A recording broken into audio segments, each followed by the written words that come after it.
अस्सलामुअलैकुम। Rising Pakistan Ramzan special में आपको कहेंगे खुश आमदीद। मेरे साथ हैं मोहम्मद शुएब, मेरे साथ है सबीन फारूक। राइजिंग पाकिस्तान रमजान स्पेशल में एक बार फिर कहते हैं खुश आमदीद। आज के इस शो में ज़बरदस्त मेहमान तो साथ मौजूद होंगे, लेकिन मेरे सभी की कोशिश ये होती है कि अपने अपने एक्सपीरियंसेस से मुताल्लिक जो हम आसपास देख रहे होते हैं आपसे शेयर भी करें। जो हमारी उसमें राय होती है आप तक हम पहुँचा रहे होते हैं। आपका फीडबैक हमारे लिए बहुत इंपॉर्टेंट होता है बहुत से मौज़ूआत पे। ज़ाहिर है मेरी अपनी एक राय हो सकती है, आपकी अपनी एक राय हो सकती है, और आपकी अपनी एक राय हो सकती है। और राय शेयर करने से एक डिस्कशन तो जनरेट मेरा ख्याल होती है है। आज ये बात करते हैं कि राय का एहतराम कितना इम्पोर्टेंट है, किसी के ओपिनियन का एहतराम कितना एब्सोल्युटली। ज़रूरी है। अनटिल एंड अनलेस उससे एक बुरा इम्पैक्ट ना क्रिएट हो रहा हो, ये भी बहुत ज़रूरी चीज़ है। वहाँ पर आपको करेक्ट करना होता है या एक पर्सपेक्टिव देना होता है। जब आप एक पर्सपेक्टिव दे देते हैं तो शायद आपको होता है कि अच्छा दूसरे का दिमाग भी खुल रहा है, या अगर नहीं तो हम एक दूसरे से सीख रहे होते हैं सब मिलके कि कैसे क्या चीज़ जो है वो अपने अंदर हम बेहतर कर सकते हैं। लेकिन सभी इसमें एक बात और भी आ जाती है, वो ये डिसाइड कौन करेगा कि अच्छा जो मेरी राय है वो जो मैं सोच रहा हूँ कि वो ठीक है, क्या वाकई वो ठीक है।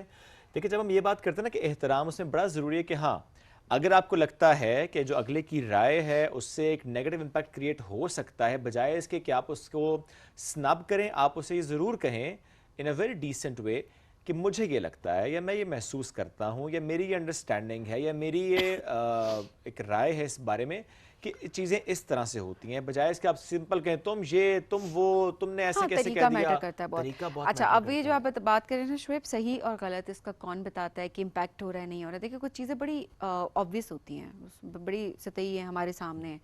अगर कोई शख्स, लेट्स सपोज मैं लाजमी, बहुत सारे लोग जो फॉलो करते हैं मुझे वो इस चीज़ को देखते होंगे कि मैं हमेशा स्नप करती हूँ in a decent way, but I do snap people जो कि ख़वातीन को डिस्करेज करते हैं। लेट्स सपोज अगर एक गेस्ट मेरे सामने बैठा वो ये कहता है कि जी फलाना स्पोर्ट्स जो है, क्रिकेट जो है, वो लड़कियों का खेल ही नहीं है। मेरी नज़र में वो आपकी नज़र में ज़रूर है, लेकिन आप एक इन्फ्लुएंशियल पर्सनालिटी हैं, तो आप जो इस प्लेटफॉर्म से बात करें उसका एक इम्पैक्ट है। आप जैसे बहुत सारे लोग जो इस वक्त देख रहे हैं वो उससे उनको वैलिडेशन मिलती है।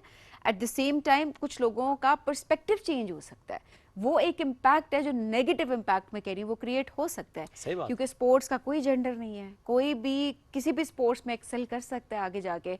Then there comes a responsibility being a host और बीइंग अ फीमेल, कि मुझे उसको डिसेंट वे में काउंटर आर्गुमेंट देना नहीं नहीं, ये होता तो है। जिम्मेदारी है ना हमारी यहाँ बैठ के, ये जिम्मेदारी तो है, आप ये जिम्मेदारी नहीं है। कह हाँ। सकते वहां पे कि नहीं नहीं, राय का एहतराम करें। देखिए जिस चीज़ का नेगेटिव इम्पैक्ट हो रहा है आप उससे इख्तलाफ कर सकते हैं, और एब्सोल्युटली। आपको इख्तलाफ करना है ताकि एक नैरेटिव बिल्ड ना हो। हम यहाँ पर ये सारे नैरेटिव्स ख़त्म करने के लिए बैठे हुए हैं, या उसमें सोसाइटी में कोई ना कोई डिफरेंस क्रिएट करने बैठे हैं। तो देयर इज़ अ रिस्पॉन्सिबिलिटी जो कि हमारी इस पोजीशन के साथ या आती है। यूं भी कह सकते हैं नस्मीन, जब हम शो की बात करते हैं या ऐसे किसी भी प्लेटफॉर्म की बात करते हैं तो वहाँ पर ज़ाहिर है कुछ आपकी रिस्पॉन्सिबिलिटीज़ होती हैं जिसको लेकर आपने चलना होता है इन अ वेरी नाइस वे। लेकिन हाँ, ये बड़ा ज़रूरी है कि जहाँ पे आपको पता होता है कि ये आपकी रिस्पॉन्सिबिलिटी है, यानी प्रोफेशनली आपकी जिम्मेदारी है, उस कुर्सी की आपकी जिम्मेदारी है, उस स्क्रीन की जिम्मेदारी है, उस कंटेंट की जिम्मेदारी, तो वहाँ पर तो ज़ाहिर है फिर आपको करना होता है। अगेन वो ज़ाहिर है हम बात हमेशा ही करते हैं इन अ डिसेंट वे। लेकिन हाँ, जब एक ऐसी माहौल में आप हैं जहाँ पे it's not your professional job, या आप अपनी पर्सनल गैदरिंग में बैठे हुए हैं और वहाँ पे आप बात करें, वहाँ पर भी ये जिम्मेदारी बहरहाल आयद होती है कि एज एन इंडिविजुअल जो आप सोसाइटी में लेकर चल रहे हैं, जो आपके प्रिंसिपल्स हैं, आप ज़रूर उनको वहाँ पे इंश्योर करें। ये नहीं हो सकता कि आप कहें कि नहीं नहीं वो तो स्क्रीन पे मैं कुछ और बात करता हूँ और रियल लाइफ में मैं कुछ और बात करता हूँ। बिल्कुल।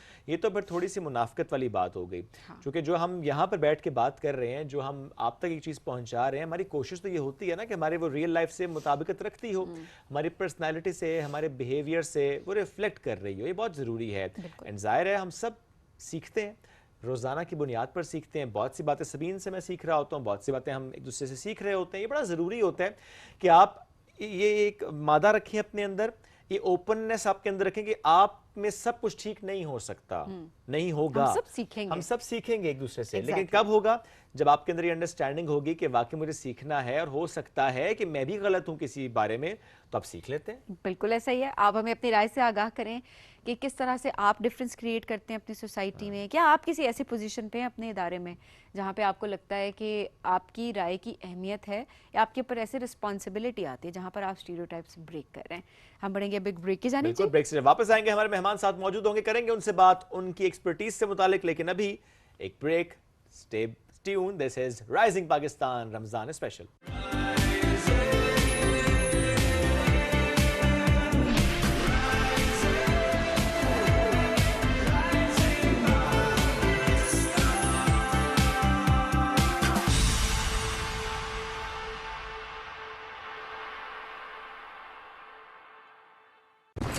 अहमद बेटा चलो उठ जाओ। मम्मा, हाँ दांत में बहुत दर्द है। कैविटी कैविटी है क्या? मैं स्कूल कैसे जाऊंगा? आज फिर स्कूल छोड़ो। ओके मम्मा।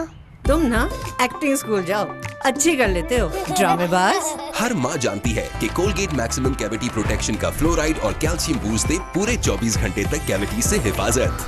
24 घंटे तो कैविटीज का कोई चांस ही नहीं। Colgate maximum cavity protection.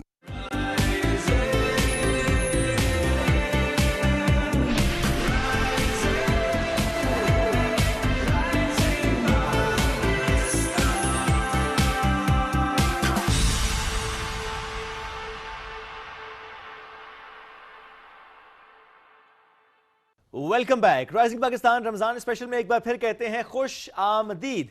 और अब हमारा फेवरेट सेगमेंट जिसको आप बहुत ज्यादा पसंद कर रहे हैं उसका वक्त हो चुका है। आज का हमारा मौजू बड़ा इंटरेस्टिंग है और उसके लिए हमने एक पूरा ना एक क्राफ्ट किया है। वो सीन ये है कि गांव का नाम है फर्जीपुर, ओके गली नंबर है 8, मकान नंबर है 2 और वहां पर रहती हैं आंटी रुकैया। अब आंटी रुकैया से पूरा गांव तंग है। क्यों? तो हमने सोचा कि आंटी रुकैया से ही पूछ लेते हैं। ठीक है कि लोग उनसे तंग क्यों हैं। तो वेलकम करते हैं आंटी आंटी रुकैया को। अस्सलाम वालेकुम आंटी। वालेकुम अस्सलाम। कैसी हैं आप? मैं बिल्कुल ठीक हूँ, लेकिन पहले मैं स्टेज तो देख लूं। मुझे किसी ने बताया कि आप लोग यहाँ पे अपना सेट लगा के बैठे हो, तो मैंने कहा मैं क्यों ना जाके देख के आऊं। तो खैर अरे खबर चर्चे ले भी लें। बहुत हैं आपके तो अपने गांव में। चर्चे क्यों नहीं होंगे जी। बस और बताएं आप लोग यहाँ पे क्या करते हैं? कोई बच्चों वगैरह को भी बुलाते हैं? मेरे बच्चों को भी बुलाएं, बहुत अच्छे गाने गाते हैं वो। आपके बच्चे क्या करते हैं? सिर्फ गाने गाते हैं? गाने गाते हैं, बहुत अच्छा डांस कर लेते हैं। हैं? अच्छा हमने तो सुना कि पूरा गांव आपके बच्चों से तंग है। पूरे गांव वालों का दिमाग खराब है। क्यों? वो मेरे बच्चों से जेलस होते हैं किस बात पे? कि मेरे बच्चे इतना अच्छा गाना कैसे गाते हैं। ओह, और क्या क्या करते हैं आपके बच्चे? मेरे बच्चे बस पूरा दिन घर पे पड़े रहते हैं, रात को सोते नहीं हैं, मोबाइल चलाते रहते हैं। लेकिन मैं उनकी इन बातों से बिल्कुल परेशान नहीं हूँ। क्यों? वे तो परेशान तो वैसे आपको होना चाहिए, कोई अच्छी आदत थोड़ी है। हम नए ज़माने के वालिदैन हैं, हमें इस बात मसला नहीं होता। वो पुरानी रवायतें होती थी कि मोबाइल ना चलाओ, किताबों से पढ़ो। हम मॉडर्न माँ बाप हैं, इसलिए हमें मसला नहीं होता। तो ये आप गांव की मॉडर्न माँ हैं। हाँ बिल्कुल ऐसा ही है। आपके बच्चे स्कूल जाते हैं? स्कूल जाते हैं, लेकिन ये कि तंग होके जाते हैं, क्योंकि हम अपने घर में उनको इतना प्यार देते हैं, इतनी उनको मोहब्बत देते हैं कि उनका फिर स्कूल में दिल लगता नहीं तो है। ये इसलिए महीने वो स्कूल में- में कम कम जाते हैं। महीने में कितनी छुट्टियां करवा देते हैं फिर बच्चों को आप इस बहाने? महीने में तो उनकी बहुत सारी छुट्टियां हो जाती हैं। बस आप यूं समझ लें कि महीने में वो 5-6 दिन जाते हैं। अरे वाह, क्या बात है जी, 5-6 दिन जाते हैं। हमने तो ये भी सुना कि आपके गांव में आपके बच्चों की लड़ाइयाँ बहुत होती हैं बहुत लड़ाइयाँ होती हैं। और आप उन्हें कुछ नहीं कहती? मैं क्या कहूँ, मैंने जाके फड्डा किया उनसे कि अगर मेरे बेटे ने तुम्हारे बेटे का गला पकड़ लिया तो क्या हो गया, तुम कोई मर तो नहीं गए। इस बात पे आगे से वो गुस्सा हो गई। मैंने उन्हें कहा कि मेरा बच्चा है, जो करेगा करेगा, उसे कोई रोक टोक वाला नहीं, क्योंकि घर में भी इसे मैंने रोक टोक नहीं किया तो तुम लोग भी कोई नहीं होते इसे रोक टोक करने वाले। मैंने साफ जाके उनको बोल दी ये बात। नहीं तो दूसरों के घर जब लेके जाती हैं बच्चों को तो उनके घर का क्या हाल करते हैं आपके बच्चे? कोई भी चीज ऊपर पड़ी होती है ना, वो फिर ऊपर पड़ी नहीं रहती, वो फिर नीचे आके गिर जाती है। पर तो आप रोकती हैं? रोकती नहीं है? नहीं, रोकने टोकने से ना बच्चों की ना सीखना सिखाना उनका खत्म हो जाता है, Self इसलिए मैं confidence। रोकती टोकती नहीं हूँ। हाँ, वो कॉन्फिडेंस लूज करते हैं ना बच्चे, उनके अंदर वो कॉन्फिडेंस नहीं रहता, तो इस वजह से रोकना टोकना नहीं चाहिए। तो जब दूसरे जिनका घर होता है अगर वो मना कर दे कि हमारी चीजें खराब ना करो तो फिर क्या कहती हैं आप? फिर मैं उनके साथ बहुत बड़ा लड़ाई लगा देती हूँ, बहुत उन्हीं के झगड़ा साथ करके आ जाती उन्हीं के साथ। कि उसने मेरे बच्चों को रोका कैसे। जब मैं नहीं रोकती तो वो कौन होते हैं रोकने वाले। सही सही बात, मेक सेंस। बच्चे, हमने सुना है कि आपके वहाँ कचरा बहुत फैलाते हैं गांव में। हाँ कचरा फैलाते हैं, पर क्या करें, बच्चे हैं, बड़े हो जाएंगे तो सीख जाएंगे खुद ही। कितने साल के हो गए हैं बच्चे? मेरे बच्चे, बड़े वाला 12 साल का है और छोटे वाला जो है वो 8 साल का है। ओके, और दोनों से ही इक्वली तंग हैं गांव वाले? इक्वली तंग है, पर मैं मुतमईन हूँ। मैं ये मुतमईन है क्योंकि इनके बच्चे इनके सामने तो खुश है ना, बच्चों का खुश होना जरूरी है। माँ वैसे ही खुश हो जाती है जब बच्चे को। तो ये मैंने सुना पूरे मोहल्ले की चुगली भी आपको आके करते हैं, किसके घर में क्या चल रहा है, एक एक खबर आपको देते हैं लाके। पहले मैं उन्हें भेजती हूँ ना, तो फिर वो खबरें लेके आते हैं। सबसे इंटरेस्टिंग बात क्या बताई आज आपके बच्चों ने मोहल्ले की? आज मोहल्ले की बातें ये बताई मेरे बच्चों ने आके, जब मैंने उन्हें रिपोर्टिंग करने भेजा तो उन्होंने बताया कि फिलाने बच्चे का बहुत अच्छे से सॉफ्टवेयर अपडेट कर रहे थे उसके अब्बू। तो मैंने पूछा भाई क्यों उसकी कुटाई लग रही थी, तो पता ये चला कि मेरे बच्चे तो पढ़ते नहीं है लेकिन उनके बच्चे तो पढ़ते हैं। तो किसी एक आध टेस्ट में बच्चा हो गया फेल, मार्क्स उसके कम आ गए। अच्छा। और पहले भी ये बात हो चुकी थी, तो फिर पहले उसके अब्बू ने डांटा था और फिर आज उसकी मार लग रही थी, और यही बात आके फिर मेरे बेटे ने मुझे बताई। और जो आपके बेटे के नंबर कम आए थे, आपने उस पर क्या किया था? मैंने कुछ नहीं किया था, मैंने कहा था बेटा एक ही जिंदगी है, तुम्हारी मर्जी है, कम पढ़ो ज्यादा पढ़ो। तो उसने कहा मैं कम पढ़ लेता हूँ। ओहो, जबरदस्त। और आपके बच्चे, हम ये भी देखते हैं कि आप उनकी तरबियत कोई खास कर नहीं रही हैं, आप उनको खराब कर रही हैं, स्पॉइल कर रही हैं, इल्जाम लगा रहे हैं फर्जीपुर वाले आप पे। नहीं, इल्जाम की दुनिया बातें होती हैं, आप उनके ऊपर कान न धरें। मैं बहुत अच्छी तरबियत कर रही हूँ, और किसी को शक है तो आके हमारे साथ रह के देख ले। ये काम मुश्किल है, बट ये आंटी रुकैया नहीं हमारे साथ। और आज हमारा ये मकसद था इस सेगमेंट के थ्रू ये पैगाम आप तक पहुंचाना कि ऐसी बहुत सी आंटियां, ऐसे बहुत से लोग आपके आसपास होते हैं जो कि अपने बच्चों को डिफेंड कर रहे होते हैं, गलत डिफेंड कर रहे होते हैं, उनकी बेजा हिमायत कर रहे होते हैं। और ऐसे में होता ये है कि उनके बच्चे ख़राब हो जाते हैं, और जब बच्चे ख़राब हो जाते हैं तो फिर माशरे पे उसका एक इम्पैक्ट आता है। तो ये तो एक आंटी रुकैया। अब आपने हमें जरूर बताना है कि आपके मोहल्ले में क्या ऐसी कोई आंटी हैं, ऐसा कोई फर्द मोहल्ले है? में, आपके खानदान में ऐसा कौन है? एक को मना करो ना कि नहीं आपका बच्चा ऐसे कर रहा है या वैसा कर रहा है, और ऐसे लोगों के घर जाके खराब करते हैं। मैं क्या बताऊं शोएब, और आप वाकई नहीं बता सकते क्योंकि वाकई लड़ाई होना शुरू हो जाती है कि आपको डर लगता है कि आप कैसे मना करें कि ये चीज ना फेंको या ये चीज ना उठाओ यहाँ से। So this is what happens. So, अब हम बात करेंगे इस कंटेंट पे, चूंकि तलहा अहमद हमारे साथ मौजूद है। तलहा, बड़ा अमेजिंग कंटेंट आपके सोशल मीडिया पे भी हम देखते हैं, ज़ाहिर है ऐसे बहुत से मैसेज जिसका आज हमने पिक भी किया। थोड़ा सा बताएं कि इंस्पिरेशन, वाकई कोई ऐसी आंटी आसपास नजर आई थी आपको? बिल्कुल नजर आई थी, और बहुत करीब नजर आई थी। यानी ये नहीं कि पड़ोस में देखी थी, मतलब अपने खानदान में देखी थी, जिसे आपने बात की है कि बहुत आपके नजदीक होते हैं इस तरह के लोग। और अच्छा, कभी आपने हिम्मत की इस तरह की कि आप उन आंटी को मना कर सकें या उनके बच्चों को मना कर सकते हो, और कोई मसला शसला मैंने बिल्कुल कोशिश की थी, और मैंने कहा भी था कि आप क्या कर रहे हैं। तो उन्होंने जो जवाब दिया था मैं यहाँ बता नहीं सकता, लेकिन उसके ऊपर मेरे को था कि आज के बाद दोबारा मैं इनको नहीं मना करूंगा कि ये क्या कर रही है। वो बात बताने वाली भी नहीं है, यानी मामला इस हद तक खराब हो चुका है। लेकिन तला, ऐसे किरदार हमारे माशरे के लिए कितने नुकसानदेह हैं। देखें आसपास हम देखते हैं कि बच्चे फिर स्पॉइल हो रहे होते हैं। बिल्कुल ऐसा ही है कि जब आप अपने बच्चों को बिल्कुल रोक टोक नहीं करेंगे, और उन्हें बस शुतर बेमहार छोड़ देंगे कि जो उनका दिल चाहे वो करे, किसी से लड़ाई करें, किसी का टिफ़िन खींच के खाएं, और आप जाके उनको डिफेंड करेंगे कि भाई ये टिफ़िन इसके सामने क्यों खोला इसने, और अगर एक पढ़ाई नहीं कर रहा तो दूसरा पढ़ाई क्यों करे। इस तरह की जब आप ना बिला वजह बच्चों को अपना रोक टोक नहीं करेंगे तो फिर बच्चे बिगड़ते जाते हैं। उनको होता है कि भाई कोई भी गलती करते हैं, मतलब ये गलती से हो गया, ये गलती से हो गया, कोई भी नुकसान करते हैं। तो यही बच्चे जब आहिस्ता आहिस्ता वक्त के साथ बड़े होते हैं तो ये माँ बाप के लिए भी फिर परेशानी का बायस बनते हैं, क्योंकि जब उन्होंने बचपन में उन्होंने यही सीखा होता है कि हमें माँ बाप ने किसी भी बात पे नहीं मना किया, किसी भी बात पे नहीं रोका, तो फिर वो उनके लिए, बच्चों के लिए भी आगे जाके उनका मुस्तकबिल खराब होता है। और फिर वालिदैन उस वक्त छोड़ देते हैं कि चलो अभी छोटा है, बड़ा हो जाएगा तो खुद ही सीख जाएगा। बड़ा होकर फिर वो नहीं सीखता। बच्चे ने जितना सीखना होता है ना, वो ज्यादातर जो होता है वो अपने बचपन में सीखता है। वैसे तो सीखने की उम्र पूरी जिंदगी की है, लेकिन जो शुरुआत के दिन होते हैं बच्चे ने, जैसे मिसाल के तौर पे 5, 6, 7, 8, 9, 10, इस टाइम के अंदर बच्चे की परवरिश होती है, तरबियत होती है। तो इनके अंदर वालिदैन को, या जो उनकी अम्माएं खास तौर पर दिखा रहे थे, वो इस तरह के किरदार होते हैं, लेकिन ये माशरे में कोई अच्छा वो नहीं इम्पैक्ट नहीं कर रहे होते। अच्छा, वो आपने बड़ी इंपॉर्टेंट बात की इसमें अपनी कॉन्वर्सेशन के दौरान भी, जो अक्सर हम सुनते हैं कि कोई बात नहीं, छोटा है, बड़े होके सीख जाएगा, और उस टाइम पे बच्चे की तरबियत नहीं कर रहे होते, उनको करेक्ट नहीं कर रहे होते। ये कितना नुकसानदेह होता है कि बच्चे की हैबिट्स तो बिल्ड हो गई ना, तो फिर कैसे बड़े होके भी कैसे चेंज होंगी? बिल्कुल ऐसा ही है कि जब उसकी उम्र है बचपन की, तब आप कह रहे हैं कि नहीं ये बड़ा होगा खुद ही सीख जाएगा, वो बड़े होकर फिर क्यों सीखेगा? जब उसकी सीखने की, जब कोई गलती करे उसको रोकने की, उसको टोकने की, उसको इस्लाह करा के बताने की कि बेटा नहीं ये गलत है, आपने बदतमीजी की है, आप माफ़ी मांगो, आपने कोई काम नहीं किया तो आप दोबारा मेहनत करो, अपना होमवर्क करो।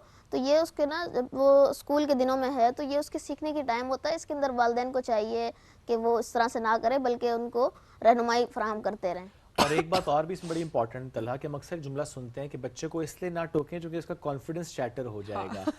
यू आर वेरी कॉन्फिडेंट माशाल्लाह। बहुत से लोगों को देखते हैं कि ऐसी अपब्रिंगिंग होती है कि जिसमें रोक टोक भी होती है, जिसमें पता है कि सही गलत की तमीज़ भी सिखानी है, नहीं कॉन्फिडेंस शैटर होता। सो मैं ज़रूर चाहूँगा इस पर ज़रा बात कीजिएगा। बिल्कुल ऐसा ही है, क्योंकि मेरे साथ भी ऐसा ही होता था। मैं भी कोई गलती करता था तो उसमें पर अम्मी रोक टोक करती थी, बड़े बहन भाई बताते थे कि नहीं आप यहाँ पे गलत हो।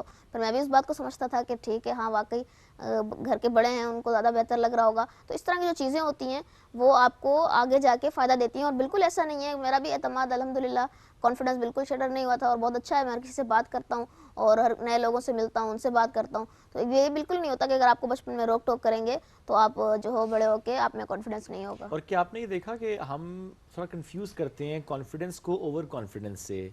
वो जो बच्चा बदतमीजी कर रहा है हम उसे कॉन्फिडेंस समझ रहे हैं, वो जो आगे से जवाब दे रहा है उसे हम कह रहे हैं नहीं ही इज वेरी कॉन्फिडेंट, बिल्कुल है वो बदतमीज। जबान चला रहा है, उसको समझा जाएगा कि नहीं यार कितनी ज़बरदस्त डिबेट कर सकता है, इतनी अच्छी बहस कर सकता है। ऐसा नहीं होता बिल्कुल भी। इंसान को जो है तमीज़ होती है कि बड़ा कौन है, उससे किस तरह से बात करनी है, छोटों से किस तरह बात करनी है, ज़रूरी नहीं होता। और ये बिल्कुल आपने ठीक बात की है कि वो ओवर कॉन्फिडेंस होते हैं और वालिदैन समझते हैं कि क्या कॉन्फिडेंस है बच्चों में। यस, और वो आस पास हमें यही गुफ्तगू करते नज़र भी आ रहे होते हैं। आप कहीं ट्रैवल कर रहे हो, किसी बस स्टॉप पे, रेलवे स्टेशन या इवन हवाई अड्डे पे अगर आप बैठे हुए हैं, आप देखेंगे कोई ऐसा बच्चा जो कि बदतमीजी कर रहा हो, अगर आप थोड़ा सा घूरेंगे तो पेरेंट्स कहते हैं अच्छा हाउ डेयर यू, आपने ऐसे कैसे घूर लिया भाई, वो बदतमीजी कर रहे हैं। शोएब, मैं उस दिन बता रही थी ना कि शॉपिंग मॉल में आप बच्चों को लेकर आते, पहली बात तो मुझे समझ नहीं आती कि क्यों लेके आते हैं। ठीक है, कभी मजबूरी होती है कि कोई ना हो तो आप बच्चे को ले, कि वहाँ पर जाकर बिल्कुल बच्चों को छोड़ देना। और मैंने अक्सर देखा है कि वहाँ बेचारे वर्कर्स जो होते हैं उनके लिए कितनी मुसीबत वो खड़ी कर रहे होते हैं। बेचारे डरे पे होते हैं कोई चीज़ ना तोड़ दें, क्योंकि वो हर चीज़ को छेड़ रहे हैं, शीशे पे मार रहे हैं, पेरेंट्स नहीं रोक और रहे। पेरेंट्स नहीं रोक रहे। उसके बाद मैंने तो देखा पूरे रैक से कपड़े उठा उठा के फेंक रहे हैं, वो बेचारे आके कपड़े संभाल रहे हैं, वो कस्टमर्स भी देख रहे हैं।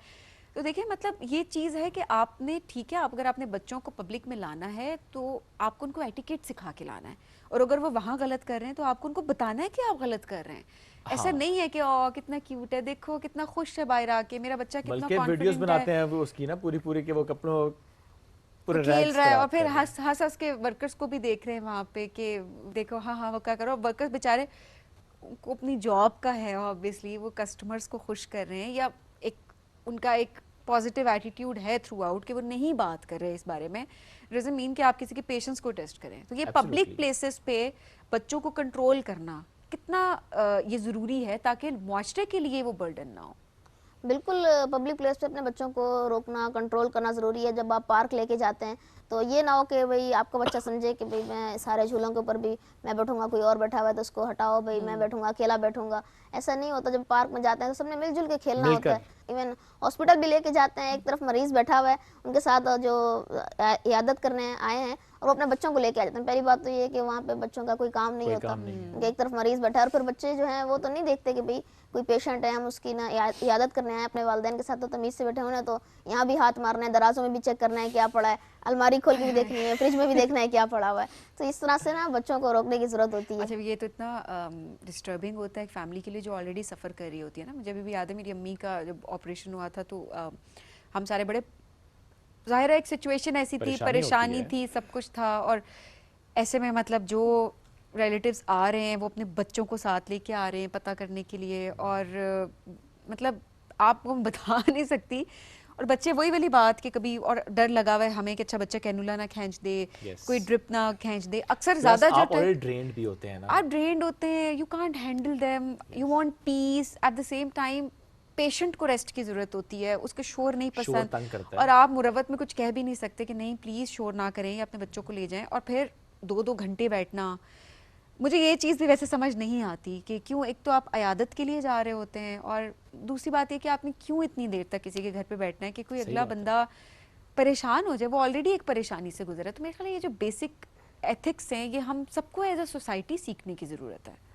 जी, सबको एज अ सोसाइटी सीखने की ज़रूरत है। जैसे आपने बात की कि सिर्फ हमारे अपने तक नहीं है, हमारे बस में तो चलो अपना है कि हम बेसिक इस तरह की चीज़ें सीख लें, लेकिन सबको सीखना चाहिए ताकि हमारा मुआशरा जो है एक अच्छे सिमत में अच्छी तरफ चल सके। ऐसे इतला कोई और आपने ऐसी मिसाल देखी अपने आसपास, अपने स्कूल में या मोहल्ले में या इन फैमिली और समथिंग, इस तरह का कोई ऐसा बच्चा जिस पे आपने पूरा फिर देखो कि अच्छा ये बच्चा ऐसा क्यों है, वाई इज क्रैंकी? क्योंकि हम देखते हैं ना तला, कुछ बच्चे होते हैं उनको हर चीज़ चाहिए और हर नई चीज़ चाहिए और दूसरे की चीज़ तो लाजमी चाहिए, और ज़ाहिर है वो फिर जिस बच्चे की चीज़ आप ले रहे हैं वो बच्चा डिस्टर्ब हो रहा है, फिर ज़ाहिर है। तो इस पर क्या कहेंगे?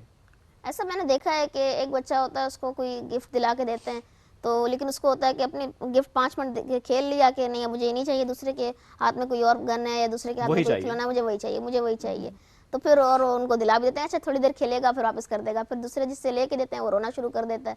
इस तरह की बहुत सी मिसालें होती हैं आपके सामने, आप देखना, एक को खामोश कराने के लिए दूसरे को रुला रहे हैं आप। दूसरे को रुला रहे और हैं। गलती किसकी है? यहाँ पे पेरेंट्स की है। पेरेंट्स ने ट्रेनिंग ही नहीं की, पेरेंट्स ने सिखाया ही नहीं। एक तो पहले आपने ये बताया ही नहीं कि अच्छा जो आपकी चीज़ है आपने ज़ाहिर है उसको ओन करना है, जो आपको लेकर दी है आप उसके साथ खेलें, और जो किसी और की चीज़ है लेट हिम और हर प्ले विद दैट। हाँ, शेयरिंग सिखाई हुई है आपने दोनों को, दोनों शेयर कर रहे हैं, हैप्पीली शेयर कर रहे हैं तो समझ आती है। If they are not happy, not sharing, don't force them कि बेटा दे दो। वो दोनों साइड से हम देखते हैं गलती होती है। एक जो बच्चा इतना अच्छा है जो कि ज़ाहिर है मांग तो नहीं रहा लेकिन उसकी अपनी चीज़ जा रही है, वो रो रहा है, रोहानसा हो रहा है, उस पे पेरेंट्स कह रहे हैं इट्स ओके बेटा, you are good, you are good boy, Sharing share is कर लो। caring। वो कहता है ठीक है शेयरिंग इज केयरिंग, बट मैं क्यों रहूं इस बात पे कि मेरी चीज़ ले लिया कि वो उसने। मेरा तो टॉय था और उसको हाँ। अच्छा जब यहाँ पर मैंने नोट किया है कि अक्सर गलती ना जब आप किसी के घर बच्चा जाता है तो चले लेट्स सपोज बच्चा मांग भी रहा है तो जो घर वाले कहते हैं ना कि दे दें, दूसरा बच्चा अगर विलिंग भी है कि अच्छा ठीक है दे दें, कोई मसला नहीं है, उसकी विल से आप दे रहे हैं, लेकिन फिर भी एक वो हैबिट डेवलप हो जाती है। समझ आई? आज एक के घर से आपने खुद से बच्चे को Absolutely दिया right. कि नहीं कोई बात नहीं, आपको टॉय पसंद आ गया आप ले जाओ, उस बच्चे को पता है कि मैं आगे जब किसी और घर में जाऊंगा तो मैं कुछ भी वहां ले से भी सकता कुछ हूं। ले सकता हूँ। एक हैबिट डेवलप होगी, एक्सपेक्टेशन बिल्ड हो गई, उसके बाद उसको अगले घर या उससे अगले घर जब वो जा रहा है तो उसको स्टॉप करना मुश्किल है, आप उसको नहीं रोक सकते। और वो पेरेंट्स के लिए मेरा ख्याल है तलहब काफ़ी चैलेंजिंग भी होता है। हाँ, बहुत ज़्यादा मुश्किल हो जाती है क्योंकि जब पहली दफ़ा आपने उनको दे दिया कि चलो ये आप खेल के वापस कर देगा या चलो उठा लो मैं तुम्हें इजाज़त दे रही हूँ, फिर वो अगले घर जाएगा तो वहाँ पे इजाज़त भी नहीं मांगेगा, जो उसको चीज़ पसंद आएगी कि मैं घर लेके जाता हूँ, जेब में डाल लिया और अपने घर की तरफ चला जाएगा। इस तरह से बच्चे कर लेते हैं, बिल्कुल कोई भी चीज़ नजर आएगी मैं ये अपने साथ बाज़ दफ़ा तो ऐसा होता है बताते भी नहीं है, उठा के अपने पास जेब में रख लिया कि इसे मैं अपने घर लेके जा रहा हूँ। हाँ। बाद में हाथ में उनके नज़र आती है गेट के कोने पे कि फिर पता चलता है कि भाई लेके जाने के देखिए, चक्कर ये में लेके चोरी। चले गए, ये तो चोरी है। ये और फिर चोरी हंस रहे होते हैं ना कि वो पता भी नहीं चला बच्चा कितना लेके स्मार्ट है चला ना, देखो पता भी नहीं चलने दिया इसने और ले आया। तला इस कंटेंट पे जिसको देखकर जिससे इंस्पायर होकर आपने बनाया था उनका कोई रिस्पांस आया था? नहीं, रिस्पॉन्स कोई नहीं आया था और अच्छा है कि नहीं आया था। चले समझ, लेकिन समझ गए होंगे कि हमारे लिए तला आप शरारती थे बचपन में, मतलब आपने कभी इस तरह की जिद की और आपकी अम्मी ने आपको मना किया हो या कुछ ऐसा याद हो कि कैसे वो आपको डील करती थी? देखिए बिल्कुल, जब मैं छोटा था तो मैं कहता था कि मुझे ये चीज़ चाहिए। उस टाइम पे तो अम्मी लोग बताते थे कि बाज़ दफ़ा ऐसा नहीं है कि कुछ भी चीज़ नहीं दिला के दी थी, लेकिन ये कि मुझे खुद कुछ थोड़े टाइम बाद समझ आ जाती थी कि वो ये थोड़े टाइम के लिए चीज़ की ज़रूरत थी। और बाज़ दफ़ा तो ऐसा हुआ था कि अगर कोई ज़िद कर भी रहे हैं तो मैंने समझाया प्यार से, बाज़ दफ़ा डांटा, तो बाकी मेरे बहन भाई भी इस तरह से थे, उन्हें भी समझ आ जाती थी और मुझे भी समझ आती थी। इस तरह की कोई छोटी मोटी शरारतें चलती रहती थी, बाकी ये है कि किसी चीज़ को लेके बहुत ज़्यादा जिद नहीं लेकिन की थी कि रोकते नहीं थे, चाहिए डांट चाहिए। डपट होती थी जिसका, बिल्कुल। और आप माशाल्लाह you doing well, you are confident enough कि आप फेस कर रहे हैं, टीवी पे Absolutely. बैठे हैं, सोशल मीडिया पे लोगों को, और आप बड़े ओबीडियंट है, सेंसिबल हैं, प्रेजेंटेबल हैं। तो अब ये देखिए ये सारी चीज़ें, आपका तो कॉन्फिडेंस शैटर नहीं हुआ। तो देखिए जब मना किया जाता है, बच्चे को डांट डपट की जाती है किसी ऐसी बात पे जिस पे करनी चाहिए, वो बेजा जो होती है मैं उसके भी खिलाफ हूँ कि उसमें फिर बच्चे का कॉन्फिडेंस वाकई शैटर होता है। लेकिन जहाँ ज़रूरत है कि आप बच्चे को स्नप करें, मना करें कि नहीं ये चीज़ ठीक नहीं है, तो उसमें बच्चे का कॉन्फिडेंस नहीं, तरीका बहुत मैटर करता है। ये हाँ बात देखिए है। ना, अक्सर हम ये देखते हैं कि आप बच्चे को ना पूरा हफ्ता कुछ नहीं कहते, 10 दिन कुछ नहीं कहते ना, जो कर रहे ठीक है, आप कहते हैं नहीं नहीं चलो मैं absorb करते हैं, फिर एकदम आप फटते हैं। अचानक आपकी ममता जाती हाँ, 15वें दिन ना आप कहते हैं दे मार 4.5, बच्चा तैयार ही नहीं है उसके लिए। बच्चा कह रहा 14 दिन मुझे अच्छा खासा लाड प्यार मिला था, I was so pampered, and now मेरी अम्मी अब्बा ने मेरी वो छितरौल की है कि खाड़ धेड़ के रख दी है, तो बच्चा कहता है हुन मैं किथे जावा। तो ये भी नहीं करना। देखें, आप हल्का हल्का पहले डांट ले, बजाय ऐसे एक ही दफा ना सारा गुस्सा एंड फ्रस्ट्रेशन उस बच्चे पे आपने निकालें। डू नॉट डू दैट, ये बड़ा गलत होता है। तो लास्टली आज के सेगमेंट में आपका मैसेज आंटी रुकैया को क्या है? आंटी रुकैया को यही मैसेज है कि नजरसानी करें अपने इस अमल के ऊपर, और आपके बच्चों के लिए बेहतर होगा, इस तरह की चीज़ों से दूर रहें वो। अगर आप आंटी रुकैया हैं या आपके अंदर एक आंटी रुकैया है, तो ये मैसेज आपके लिए था। Thank you Fazla, thank you very much for joining us today. नाज़रीन, हम एक ब्रेक की तरफ बढ़ेंगे, ब्रेक से वापस आते रहिए साथ। ये है राइजिंग पाकिस्तान रमजान स्पेशल।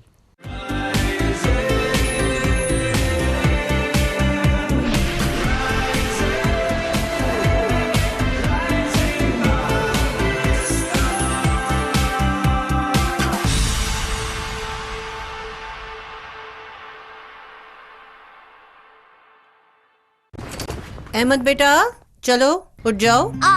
मम्मा, हाँ दांत में बहुत दर्द है। कैविटी कैविटी है क्या? मैं स्कूल कैसे जाऊंगा? आज फिर स्कूल छोड़ो। ओके मम्मा। तुम ना एक्टिंग स्कूल जाओ, अच्छी कर लेते हो ड्रामेबाज। हर माँ जानती है कि कोलगेट मैक्सिमम कैविटी प्रोटेक्शन का फ्लोराइड और कैल्शियम बूस्ट दे पूरे 24 घंटे तक कैविटी से हिफाजत। 24 घंटे तो कैविटीज का कोई चांस ही नहीं। Colgate maximum cavity protection.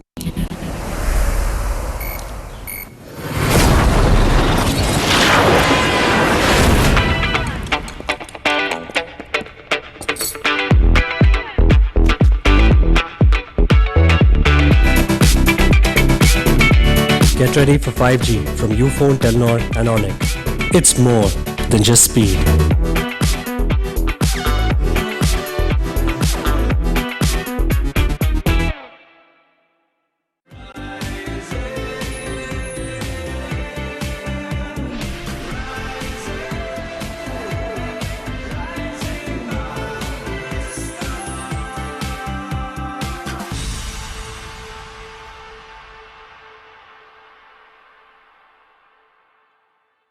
Welcome back. Rising Pakistan Ramzan special में एक बार फिर कहते हैं खुश आमदीद। और अभी आपकी मुलाकात कराएंगे हम स्क्वॉश में नाम बनाने वाली पाकिस्तानी लड़कियों की, जिस तरीके से वो अपनी अपनी कैटेगरी में आगे जा रही हैं और जिस तरीके से नाम रोशन कर रही हैं, और बल्कि कहना चाहिए कि जिस तरह उनके पेरेंट्स स्पेशली फादर और फिर वो तीनों बहनें अब आगे जा रही हैं, सहरिश अली, महानूर अली और महविश अली, जिस तरीके से माशाल्लाह इन्होंने डिफरेंट कॉम्पिटिशन्स को विन किया कि एक ही घर में सभी हम कह सकते हैं कि 100+ मेडल्स तो मौजूद हैं और हर एक के पास 30 मेडल 20 मेडल, पता नहीं कितने कितने, हम तो काउंटिंग में जाएंगे भी नहीं। नेशनल एंड इंटरनेशनल दोनों कॉम्पिटिशन्स की बात करें तो उन्होंने विन किया। और स्क्वॉश को जो है खवातीन के पर्सपेक्टिव से अगर बात करें, हमारी बच्चियों के लिहाज से तो बहुत आगे ले जा रही है। एब्सोल्युटली। पहले अगर महानूर की बात करें तो शानदार कारकर्दगी का मुजाहरा माशाल्लाह वो करती आई हैं और 27 से ज़ायद बैनुल-अक़वामी कामयाबियां वो समेट चुकी हैं, यानी गोल्ड मेडल्स हैं इसमें।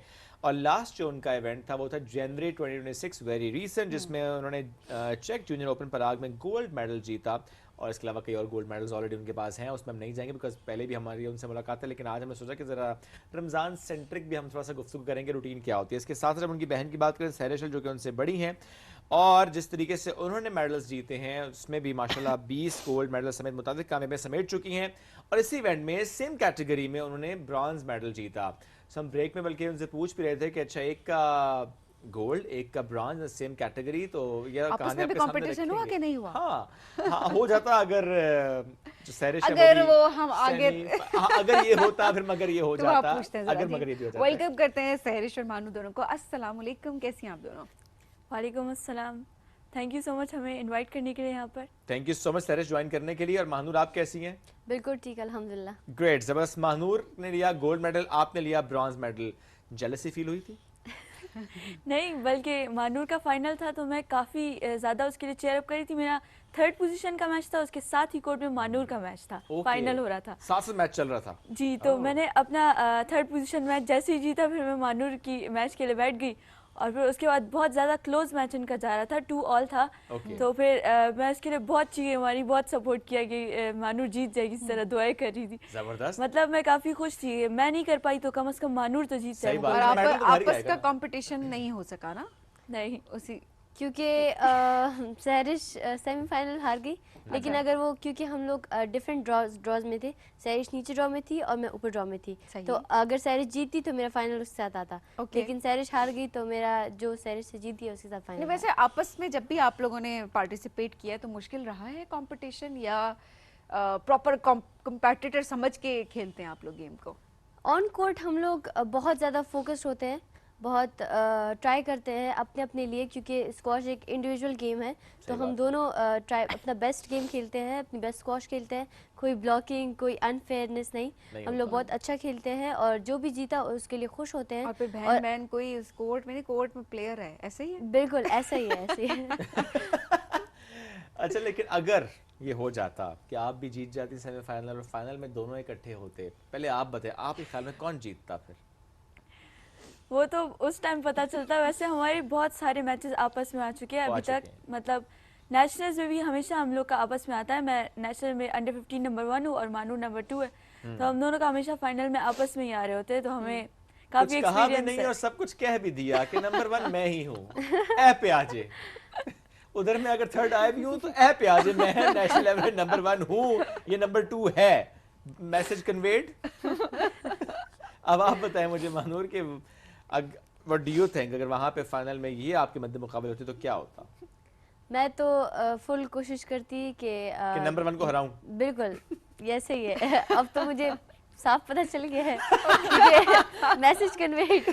तो मैं उस टाइम भी कोशिश करती अपनी कि मैं अच्छा खेलूं और टाइटल अपने नाम करूं, ऑफ कोर्स, क्योंकि मैं अपने लिए सोचूंगी और अपने लिए सोचूंगी, लेकिन अगर ये जीती तो मैं इसके लिए बहुत खुश होती और मैं इसको भी बहुत कॉन्ग्रेचुलेट करती। लेकिन मैंने जो मिस्टेक्स की थी या फिर मैंने जो भी जिस वजह से मैं हारी, तो मैं उसको दोबारा ना रिपीट करती। और मेडल तो घर ही आना है ना, तो ये भी बैक ऑफ द माइंड कहीं ना कहीं तो जाहिर है चलेगा। नहीं ना सभी, लेकिन ये कंपटीशन आ नहीं रहा ना कि मेडल घर ही आना है। लेकिन ये कंपटीशन होता है ना कि मैंने घर लेके जाना है, कि ये वाली एक चीज होती है। तो वो जो खुशी की आप बात की ना, खुशी वो इसलिए होती है कि चले मेडल तो घर ही जाना है ना, एंड में यही सोचना होता है। लेकिन मुझे लगता है कि अभी आप ट्रिगर हो गई हैं कि हाँ बिल्कुल, है ना, मुझे पता चल गया है। मैसेज इतना ओपन मिला है। देखे, क्योंकि स्पोर्ट्स हमेशा कहते हैं कि आसाब की गेम है, यहाँ पे है सारा। तो अब आपने तो कर दिया, आसाब पे सवार करवा दिया, मुश्किल आपके लिए होगी अब? नहीं, क्योंकि नहीं, क्या मुश्किल में नंबर 1 नंबर अंडर 15 में क्या मुश्किल होगी, है ना? बिल्कुल बिल्कुल। चले सही है। वैसे अच्छा, घर में भी ऐसी नोक झोंक चलती रहती है? अगर घर वाले कहते हो, आप अम्मी ने कह दिया, कभी आपके बाबा ने कह दिया, तो घर में नोक झोंक चलती है? मतलब पापा मम्मा तो इक्वल दोनों की साइड पे होते हैं, लेकिन कभी कभी जो है ना हम लोग एक दूसरे की साइड ले, मतलब पापा कहते हैं मैं सैरिश की साइड पे हूँ, मम्मा कहती है मैं मानूर की साइड पे, देखते कौन।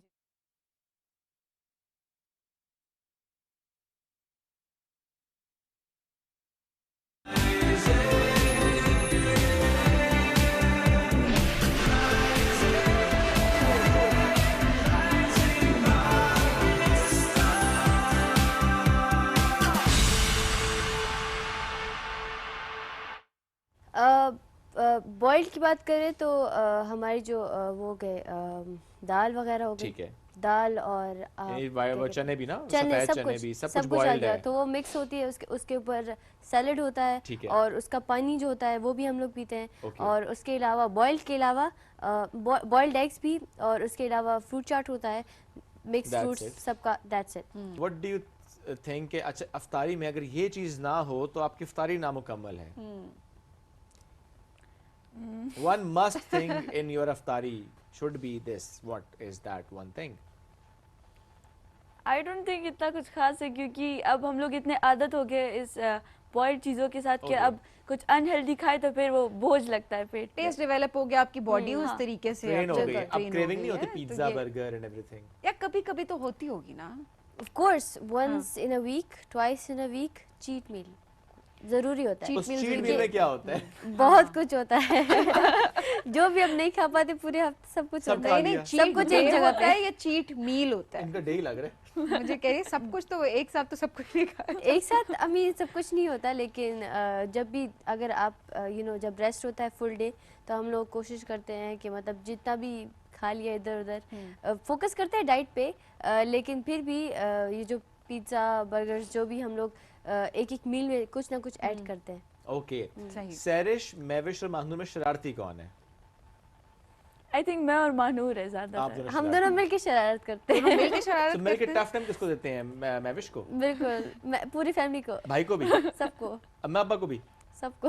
अच्छा, कोई एक शरारत जो आपने हाँ। रिसेंटली मिलके की हो?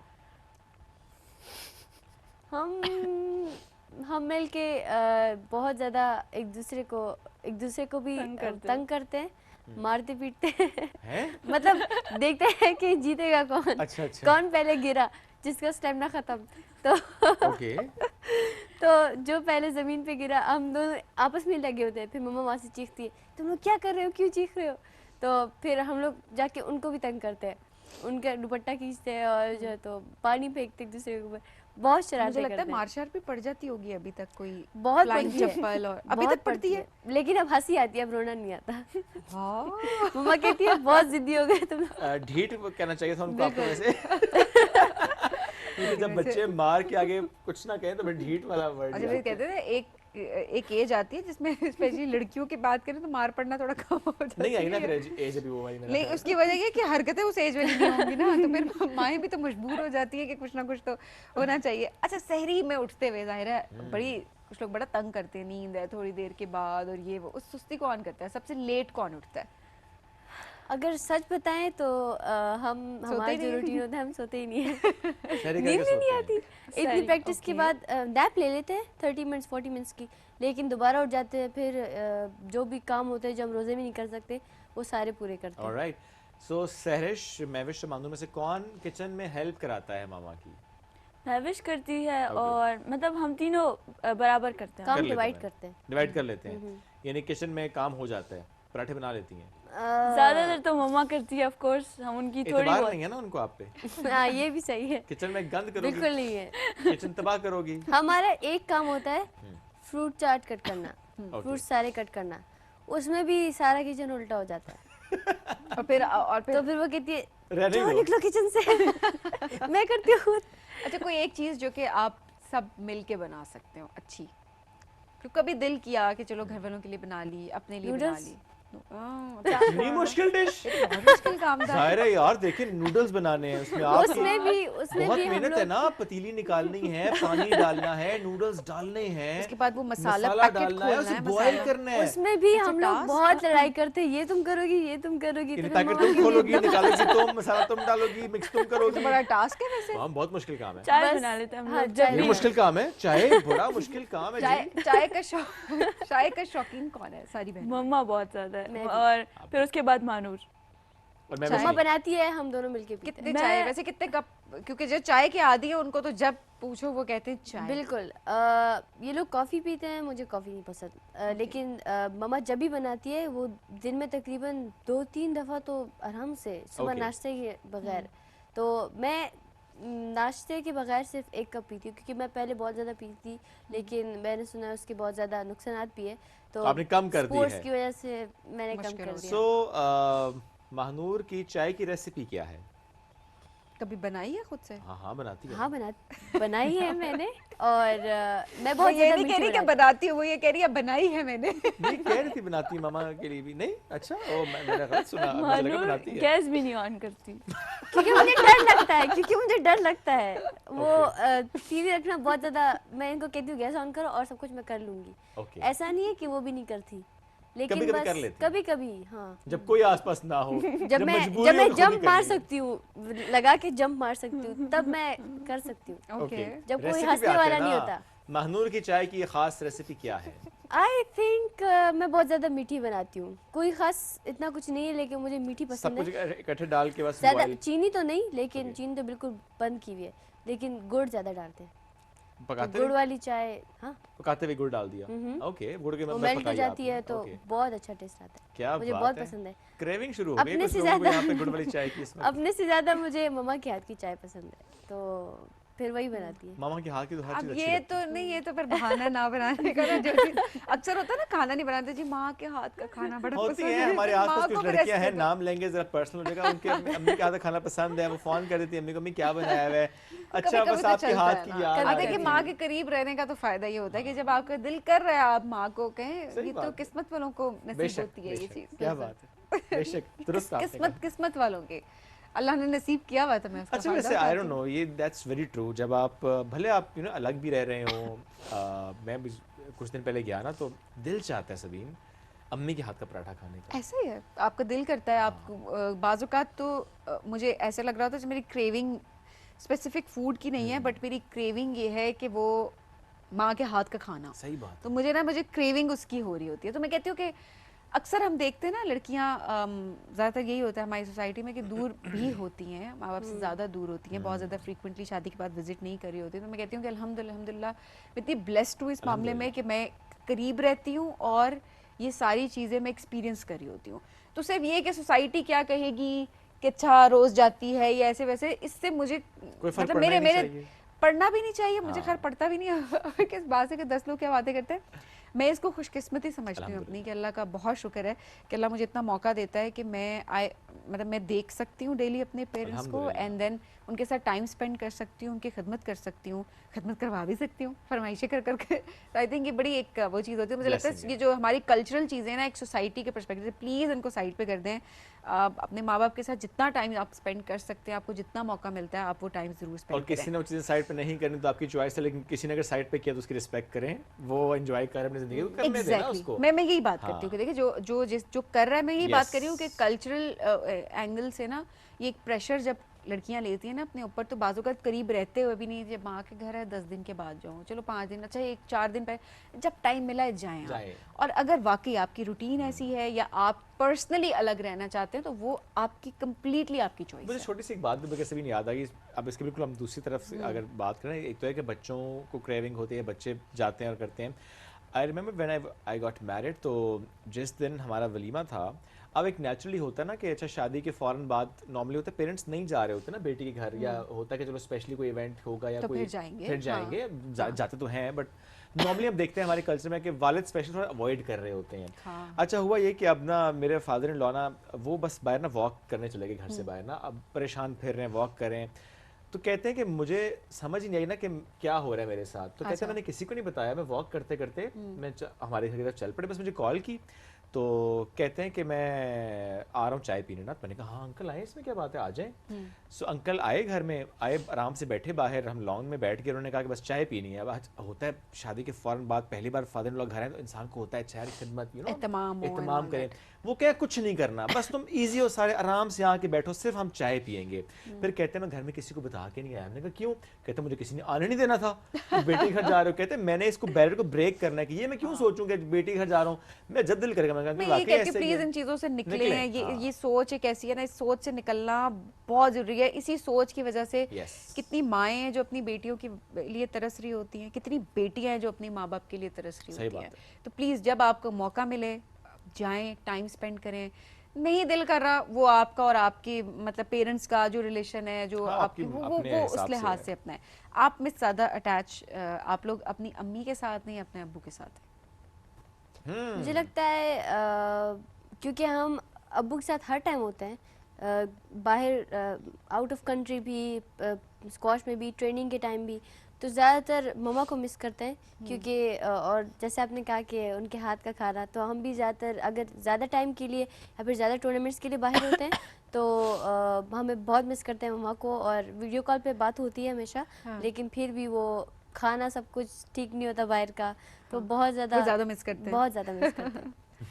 कोई ऐसा खाना, बल्कि हम उस फिर खाने पे आ जाएंगे, बल्कि अगर हम यूँ आपसे सवाल करें 5 ऐसे खाने बताने आप दोनों ने बारी बारी, जो कि आपको हो गए ये माँ के हाथ के ही खाने हैं, 5 cuisines माँ के हाथ की, स्टार्टिंग फ्रॉम यू सैरिश। आलू चिप्स। आलू के चिप्स, ओके 5 मैं 5 बताऊँ? आपने 5 बताना? यस। हाँ ओके, चाय चाय, आलू के चिप्स, और पुलाव, पुलाव, चिकन कढ़ाई, चिकन कढ़ाई, बिरयानी। बिरयानी। 5 आप हो क्या गए जी, बताएंगे? आपने सब तो 5 बता बता दिए। दिए। सब कुछ बता दिए, वही तो मैं कहूँगी कि क्यों अम्मी यही 5 चीजें बनाती हैं? नहीं, और भी बनाती है। चलिए आपके लिए सवाल चेंज करते हैं। Okay okay. वो 5 चीजें जो अम्मी ने बनाई और अब आपने नहीं खानी, आप कहते हो अम्मी मैं नहीं खाऊंगी ये वो 5 चीजें कौन सी हैं? भिंडी भिंडी, और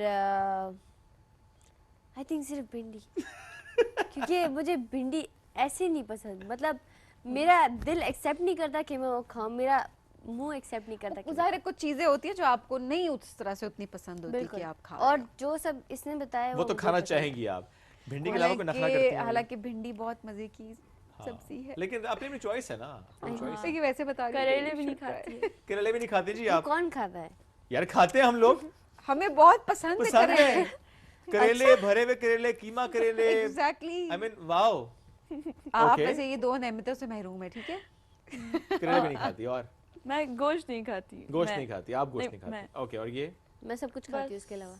इसके अलावा बाकी सब कुछ लेकिन खा अगर लेते हैं। गोश्त नहीं खाती तो फिर प्रोटीन बहुत इंटेक, मसला होता है इसके साथ। मैं दरअसल सिंपल गोश्त नहीं खाती, लेकिन जो कबाब होते हैं तो उसमें Okay. गोश्त का टेस्ट नहीं आता। प्रोसेस्ड आप खा लेती हैं कबाब की फॉर्म में। कुछ लोग होते हैं वो उनको होता है कि अच्छा बजाय इसको तिक्का खाएं, कहते हैं कबाब खा लेते हैं। लेकिन कुछ लोग बिल्कुल अपोजिट होते हैं, वो कहते हैं नहीं हम प्रोसेस्ड क्यों खाएं, सीधा हम बारबेक्यू खाएंगे। वो पहला अटैक उनका दस्तरखान पे बारबेक्यू पे होता है। स्पेशली हम अगर केपी की साइड देखें ना, वहाँ पे ज्यादा हम देखें बारबेक्यू एंड हर जगह मीट एंड एवरीथिंग, वहाँ पे ज्यादा है इसका कल्चर। कबाब, कबाब का भी चप्पल है, कबाब। चप्पल कबाब, फिर तख्त भाई क्यों, तो क्या ये ही नहीं बात है। खाती, नो, हमें बहुत पसंद है। हर हफ्ते में 1-2 बार तो जरूरी आता है हमारे घर में। मैं सीख कबाब खाती हूँ। चॉइस है ना जी अपनी। Choice है। चप्पल से उनको शायद डर लगता है।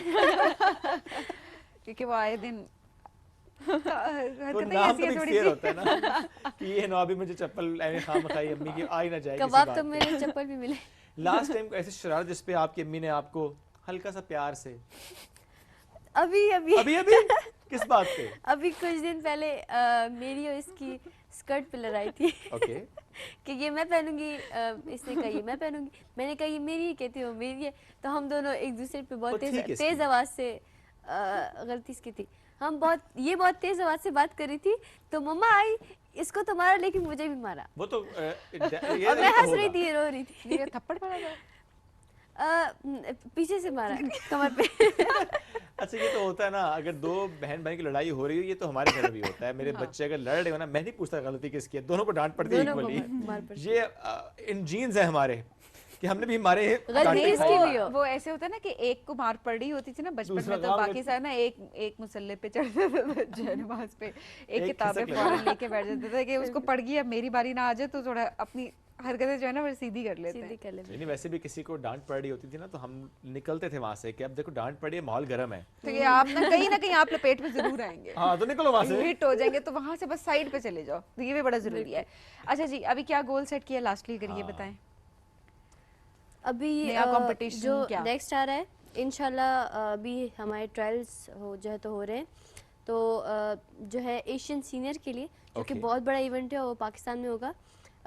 शायद वो टीम है, आई थिंक टीम है, तो बहुत बड़ा इवेंट होगा, बहुत टॉप के प्लेयर्स आने वाले हैं। तो इंशाल्लाह पहली कोशिश तो ये होगी कि मैं सेलेक्ट हो जाऊँ, इंशाल्लाह। और दूसरा कि मैं परफॉर्म करूँ, पाकिस्तान को रिप्रेजेंट करूँ, तो बहुत बड़ी बात होगी। और उसमें अगर इंशाल्लाह। मैंने अच्छी परफॉर्मेंस दी, अगर मैं मैच तो जीती, जो कि जिसके लिए मुझे बहुत मेहनत करनी पड़ेगी और मैं कर भी रही हूँ, तो इंशाल्लाह बहुत बड़ी बात होगी मेरी। इंशाल्लाह। सो एशियन सीनियर की सिलेक्शन क्राइटेरिया से मुतालिक अगर आप कमेंट कर लें, वो क्या है क्राइटेरिया सिलेक्शन का?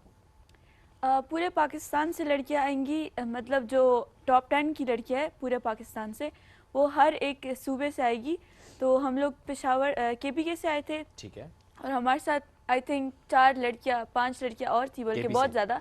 सो आई थिंक पूरे पाकिस्तान से सारी सीनियर्स लड़कियां आ रही है, और 2 लड़कियां हैं जो आउट ऑफ कंट्री है लेकिन पाकिस्तान से, तो Okay. वो भी आ रही थी, वो काफ़ी सीनियर, काफ़ी अच्छी, जिनने नेशनल गेम्स में भी उनसे हमारा मुकाबला हुआ था। ओके, जीते थे आप लोग? वो नहीं कोई बात नहीं, बट सीनियर से क्या मुराद है? वो एज वाइज कैटेगरी चेंज होती है? नहीं, वो आई मीन सीनियर में कोई भी खेल सकता है, एनी कैटेगरी, उसमें कैटेगरी होती नहीं है, कैटेगरी नहीं होती, सीनियर होता है। सो उसमें तो फिर इसका मतलब बहुत सीनियर प्लेयर्स भी बहुत आएंगे। अच्छे प्लेयर्स आएंगे, बिल्कुल। अच्छा, पाकिस्तान में जनरली कितना देख रहे हैं हम स्क्वॉश में लड़कियों को? आई थिंक अभी बहुत अच्छी हो गई है लड़कियों का खेलना, लड़कियों का आना, जो बहुत न्यू जो बिगिनर्स हैं वो बहुत ज़्यादा हो गए हैं और मैं बहुत खुश हूँ। मुझे बहुत देखने को मिल रहा है कि बहुत लड़कियाँ ट्राई कर रही हैं कि वो जो है तो आगे बढ़ने की कोशिश करें। कुछ लड़कियाँ क्योंकि बस 1 महीना 2 महीना खेल के फिर वो चली जाती है, इतना इंटरेस्ट नहीं होता। लेकिन मैं देख रही हूँ बहुत ज़्यादा जो है तो अपनी कोशिश कर रही है, टूर्नामेंट्स खेलने आ रही है, पार्टिसिपेट कर रही है और कुछ इंटरनेशनल के लिए भी ट्राई कर रही है। मैं उनके लिए बहुत खुश हूँ और मैं प्राउड भी फील कर रही हूँ कि हमारी वजह से या फिर किसी को भी देख के उन्हें स्टार्ट किया हो, तो बहुत अच्छी बात है पाकिस्तान के लिए भी और फीमेल स्क्वॉश के लिए भी। ग्रेट। लास्टली 2026 का इख्तिताम कैसा होना चाहिए आपका? अभी हम आगाज़ में है, होता है ना, आपने सेट किया होता है ये कंपटीशन, वो कंपटीशन, ये मेडल, वो medal. What's your target for 2026? I think मुझे प्लैटिनियम इवेंट्स जीतने हैं। फर्स्ट एशियन जूनियर जो आ रहा है उसमें मुझे परफॉर्म करना है और वर्ल्ड जूनियर में मैं चाहती हूँ मैं पाकिस्तान को रिप्रेजेंट करूँ, जो बहुत बड़ा इवेंट है और मैं काफ़ी खुश होंगी अगर हमें वर्ल्ड जूनियर में लेकर जाए। सो और यूएस जूनियर, ब्रिटिश जूनियर में खेलना चाहती हूँ। टॉप 5 जो बड़े इवेंट्स हैं उन सब में मैं मेडल लेकर आना चाहती हूँ। इंशाल्लाह जी, ऑल द बेस्ट। आप दोनों का बहुत शुक्रिया, साथ मौजूद थी। नाज़रीन, हम एक ब्रेक की तरफ बढ़ेंगे, ब्रेक से वापस आते रहिए साथ। ये है राइजिंग पाकिस्तान रमजान स्पेशल।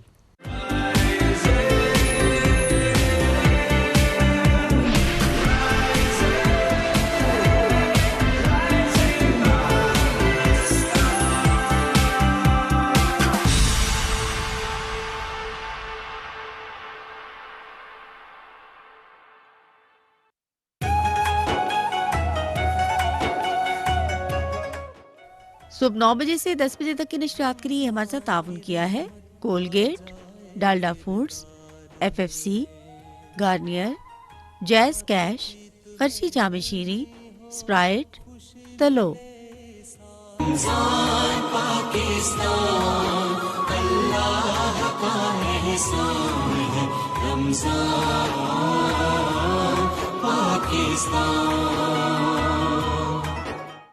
देखिए कितना बढ़िया है जामे शीरी। हाँ, रौनक रमजान, करशी जामे शीरी।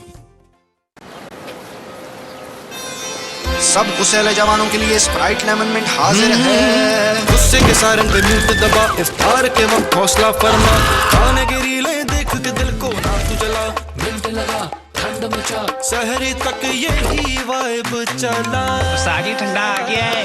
मिंट लगा ठंड मचा, मिंट लगा ठंड मचा, मिंट लगा ठंड मचा, मिंट लगा ठंड मचा, मिंट लगा ठंड मचा।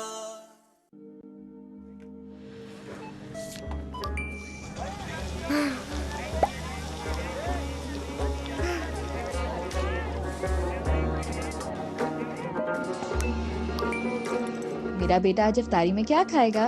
Pizza, burger, biryani.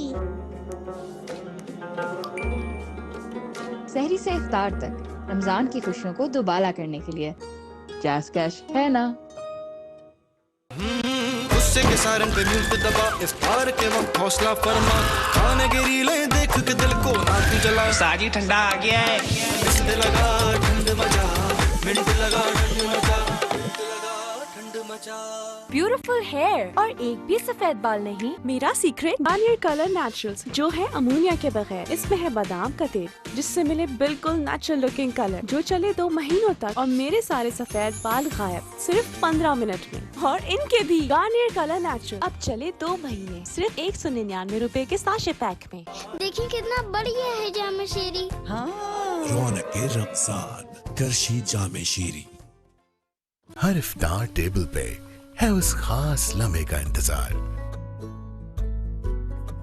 सुबह सुबह सिसी खास चाय का तो इंतजार था। आई नो, अफ्तारी पूरी कहाँ होती है इसके बगैर। एवरी डे की चाय सुकून आ जाए। From Nestle. सागी ठंडा आ गया है। मिंट लगा ठंड मचा, मिंट लगा ठंड मचा, मिंट लगा ठंड मचा, मिंट लगा ठंड मचा। ब्यूटीफुल हेयर और एक भी सफेद बाल नहीं। मेरा सीक्रेट गार्नियर कलर नेचुरल्स जो है अमोनिया के बगैर। इसमें है बादाम का तेल जिससे मिले बिल्कुल नेचुरल लुकिंग कलर जो चले 2 महीनों तक और मेरे सारे सफेद बाल गायब सिर्फ 15 मिनट में। और इनके भी गार्नियर कलर नेचुरल अब चले 2 महीने सिर्फ 199 रुपए के साशे पैक में। सब गुस्सेले जवानों के लिए स्प्राइट लेमन मिंट हाजिर है। गुस्से के सारंग पे म्यूट दबा, इफ्तार के वक्त हौसला फरमा, खाने की रीलें देख के दिल को ना तू जला।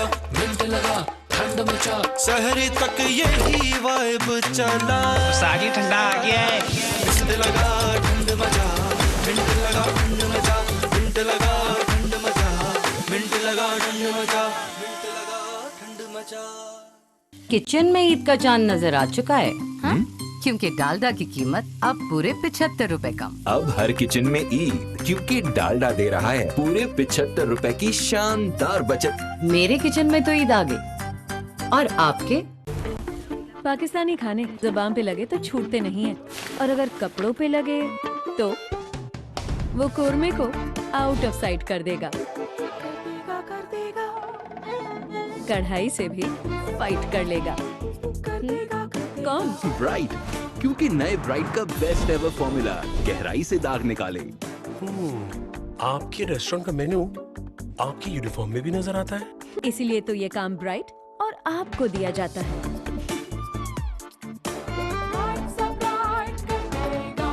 छोटी सी ये खुशी है, चलो बांट आए।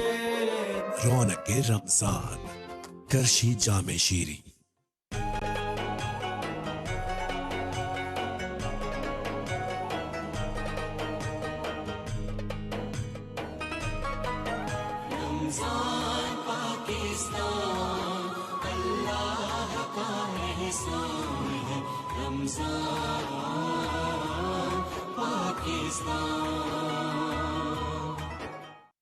देखिए कितना बढ़िया है जामे शीरी।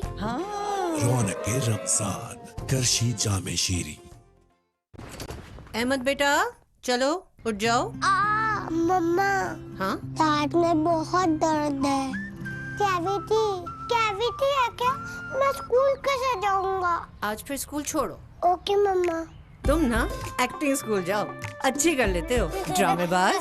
हर माँ जानती है कि कोलगेट मैक्सिमम कैविटी प्रोटेक्शन का फ्लोराइड और कैल्शियम बूस्ट दे पूरे 24 घंटे तक कैविटी से हिफाजत। 24 घंटे तो कैविटीज का कोई चांस ही नहीं। Colgate maximum cavity protection. सागी ठंडा आ गया है। मिंट लगा ठंड मचा, मिंट लगा ठंड मचा, मिंट लगा ठंड मचा, मिंट लगा ठंड मचा।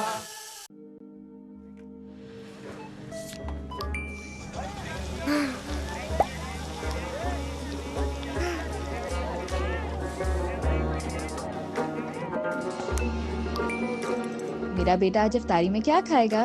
Pizza, burger, biryani.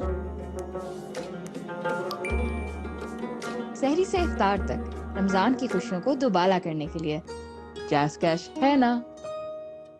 Beautiful hair और एक भी सफेद बाल नहीं। मेरा सीक्रेट गार्नियर कलर नेचुरल्स जो है अमोनिया के बगैर। इसमें है बादाम का तेल जिससे मिले बिल्कुल नेचुरल लुकिंग कलर जो चले 2 महीनों तक और मेरे सारे सफेद बाल गायब सिर्फ 15 मिनट में। और इनके भी गार्नियर कलर नेचुरल अब चले 2 महीने सिर्फ 199 रुपए के साशे पैक में। सब गुस्सेले जवानों के लिए स्प्राइट लेमन मिंट हाजिर है। गुस्से के सारंग पे म्यूट दबा, इफ्तार के वक्त हौसला फरमा, खाने की रीलें देख के दिल को ना तू जला। मिंट लगा ठंड मचा, सहरी तक यही वाइब चला। सागी ठंडा आ गया है। मिंट लगा ठंड मचा, मिंट लगा ठंड मचा, मिंट लगा ठंड मचा, मिंट लगा ठंड मचा, मिंट लगा ठंड मचा। कोई भी कैसा भी पुराना गद्दा लाओ और डायमंड सुप्रीम फोम का नया ब्रांड न्यू मैट्रेस धनाधन ले जाओ। गुस्से के सारंग पे म्यूट दबा, इफ्तार के वक्त हौसला फरमा, खाने की रीलें देख के दिल को ना तू जला। सागी ठंडा आ गया है। मिंट लगा ठंड मचा, मिंट लगा ठंड मचा, मिंट लगा ठंड मचा। एक्सक्यूज मी, मेरी ईदी। एक्सक्यूज मी, अभी ईद में टाइम है। एक्सक्यूज मी, हमारे किचन में आ चुकी है। दे दे, डालडा भी दे रहा है। अभी से 75 रुपए की ईदी। जी हाँ, डालडा लाया ईद से पहले ईदी 75 रुपए की शानदार बचत के साथ। इन्हें तो ईदी मिल गई, आप भी ले आइए। छोटी सी ये खुशी है, चलो बांट आए। रौनक के रमजान, करशी जामे शीरी।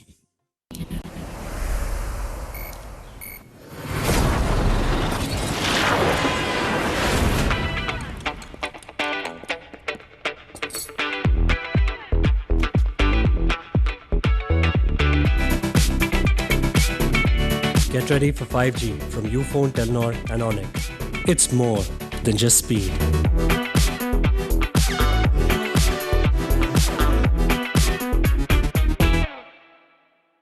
ब्यूटीफुल हेयर और एक भी सफेद बाल नहीं। मेरा सीक्रेट गार्नियर कलर नेचुरल्स, जो है अमोनिया के बगैर। इसमें है बादाम का तेल, जिससे मिले बिल्कुल नेचुरल लुकिंग कलर, जो चले 2 महीनों तक। और मेरे सारे सफेद बाल गायब सिर्फ 15 मिनट में। और इनके भी गार्नियर कलर नेचुरल अब चले 2 महीने सिर्फ 199 रुपए के साशे पैक में। सागी ठंडा आ गया है, मिंट लगा ठंड मचा, मिंट लगा ठंड मचा, मिंट लगा ठंड मचा, मिंट लगा ठंड मचा।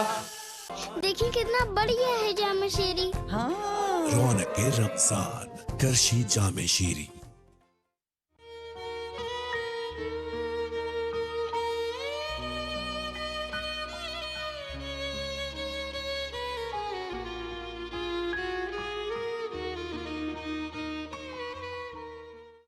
देखिए कितना बढ़िया है जामे शीरी। रौनक के रमजान, करशी जामे शीरी। सब गुस्सैले जवानों के लिए स्प्राइट लेमन मिंट हाजिर है। गुस्से के सारंग पे म्यूट दबा, इफ्तार के वक्त हौसला फरमा, खाने की रीलें देख के दिल को ना तू जला। मिंट लगा ठंड मचा, सहरी तक यही वाइब चला। सागी ठंडा आ गया है, मिंट लगा ठंड मचा, मिंट लगा ठंड मचा, मिंट लगा ठंड मचा, मिंट लगा ठंड मचा, मिंट लगा ठंड मचा। अहमद बेटा चलो उठ जाओ। मम्मा, हाँ दांत में बहुत दर्द है। कैविटी, कैविटी है क्या? मैं स्कूल कैसे जाऊंगा? आज फिर स्कूल छोड़ो। ओके मम्मा। तुम ना एक्टिंग स्कूल जाओ, अच्छी कर लेते हो ड्रामेबाज। हर माँ जानती है कि कोलगेट मैक्सिमम कैविटी प्रोटेक्शन का फ्लोराइड और कैल्शियम बूस्ट दे पूरे 24 घंटे तक कैविटी से हिफाजत। 24 घंटे तो कैविटीज का कोई चांस ही नहीं। Colgate maximum cavity protection. गुस्से के सारंग पे म्यूट दबा, इफ्तार के वक्त हौसला फरमा, खाने की रीलें देख के दिल को ना तू जला। सागी ठंडा आ गया है, मिंट लगा ठंड मचा, मिंट लगा ठंड मचा, मिंट लगा ठंड मचा।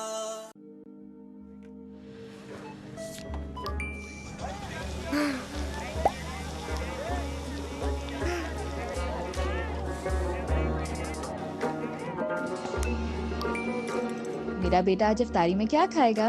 Pizza, burger, biryani.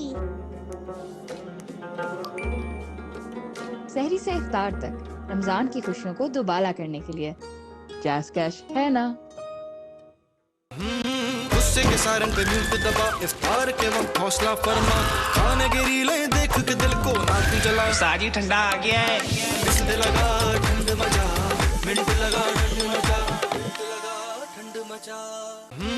गुस्से के सारंग पे म्यूट दबा, इफ्तार के वक्त हौसला फरमा, खाने की रीलें देख के दिल को ना तू जला। सागी ठंडा आ गया है, मिंट लगा ठंड मचा, मिंट लगा ठंड मचा, मिंट लगा ठंड मचा।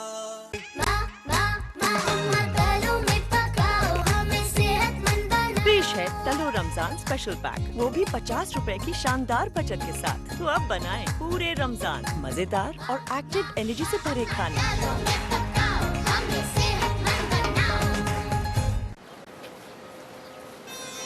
सब गुस्सैले जवानों के लिए स्प्राइट लेमन मिंट हाजिर है। गुस्से के सारंग पे म्यूट दबा, इफ्तार के वक्त हौसला फरमा, खाने की रीलें देख के दिल को ना तू जला।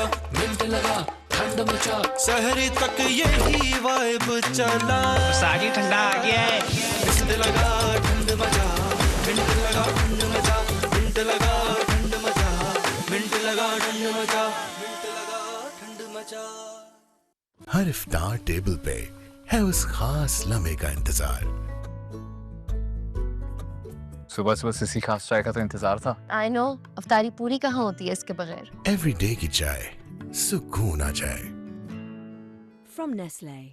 साजी ठंडा आ गया है, मिंट लगा ठंड मचा, मिंट लगा ठंड मचा, मिंट लगा ठंड मचा, मिंट लगा ठंड मचा।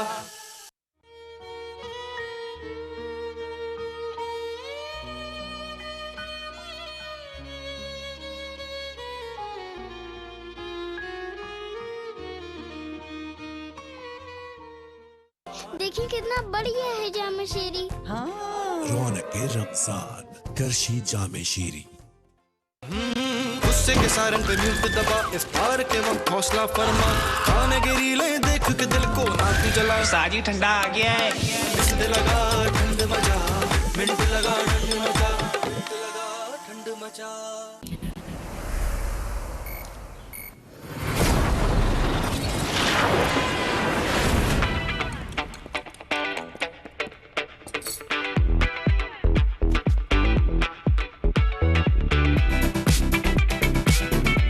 Get ready for 5G from Ufone, Telnor and Onyx. It's more than just speed.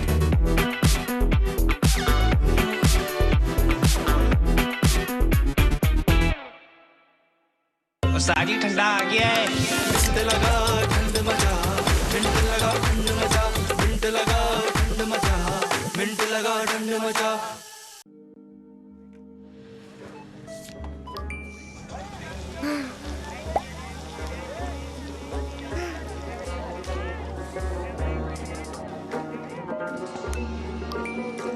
मेरा बेटा आज इफ्तारी में क्या खाएगा? Pizza, burger, biryani. सहरी से इफ्तार तक रमजान की खुशियों को दुबाला करने के लिए जैज़ कैश है ना। अहमद बेटा चलो उठ जाओ। मम्मा, हाँ दांत में बहुत दर्द है। कैविटी, कैविटी है क्या? मैं स्कूल कैसे जाऊंगा? आज फिर स्कूल छोड़ो। ओके मम्मा। तुम ना एक्टिंग स्कूल जाओ, अच्छी कर लेते हो ड्रामेबाज। हर माँ जानती है कि कोलगेट मैक्सिमम कैविटी प्रोटेक्शन का फ्लोराइड और कैल्शियम बूस्ट दे पूरे 24 घंटे तक कैविटी से हिफाजत। 24 घंटे तो कैविटीज का कोई चांस ही नहीं। Colgate maximum cavity protection.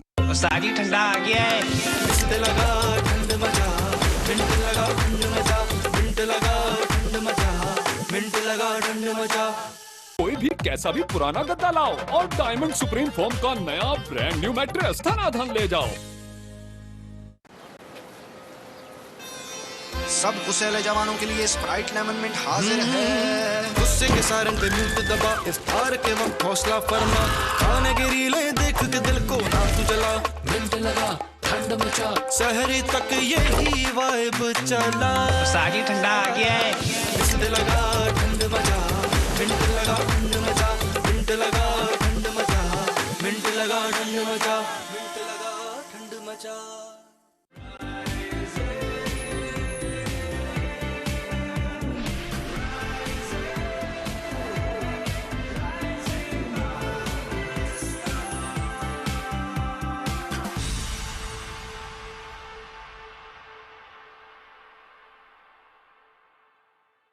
Welcome back जी। राइजिंग पाकिस्तान रमज़ान स्पेशल में आपको कहेंगे खुश आमदीद। अब एक ऐसे ही हीरो से आपकी मुलाकात हम करवाने लगे जो कि मुल्क के लिए बहुत काम कर रहे हैं, मुस्तहिक लोगों के लिए बहुत ज़्यादा काम कर रहे हैं, और ये काम, ये जो सोशल वर्क है, ये पिछले 10 सालों से कर रहे हैं। अब इन कामों की अगर बात की जाए तो इसमें मदारिस और यतीम खानों में IT लैब्स, कुरान लाइब्रेरीज़ और बच्चों के तहफ़्फ़ुज़ पे जो अवेयरनेस है उसके हवाले से बहुत ज़्यादा काम करते आ रहे हैं। यूथ लीडर भी हैं, सोशल मीडिया इन्फ्लुएंसर भी हैं, और काफ़ी सारे इवेंट्स जो हैं वो भी ये करवा रहे होते हैं। अपना घर ओल्ड एज होम वो भी ये चला रहे हैं। तो ये इतने सारे काम अपनी जॉब के साथ, बिकॉज IT सेक्टर से उनका ताल्लुक है, तो किस तरीके से मैनेज होता है, स्पेशली रमज़ान के पर्सपेक्टिव से हम बात करें कि फ़लाही काम हम देख रहे होते हैं कि काफ़ी ज़्यादा बढ़ जाते हैं। सो उस हवाले से कितना काम में बेहतरी आई है और रमज़ान कैसा गुजरता है जानने की कोशिश करते हैं। सोशल एक्टिविस्ट महर शहरियार ने हमें ज्वाइन किया, उनको वेलकम करेंगे। अस्सलाम वालेकुम जी, कैसे हैं आप? वालेकुम अस्सलाम सर।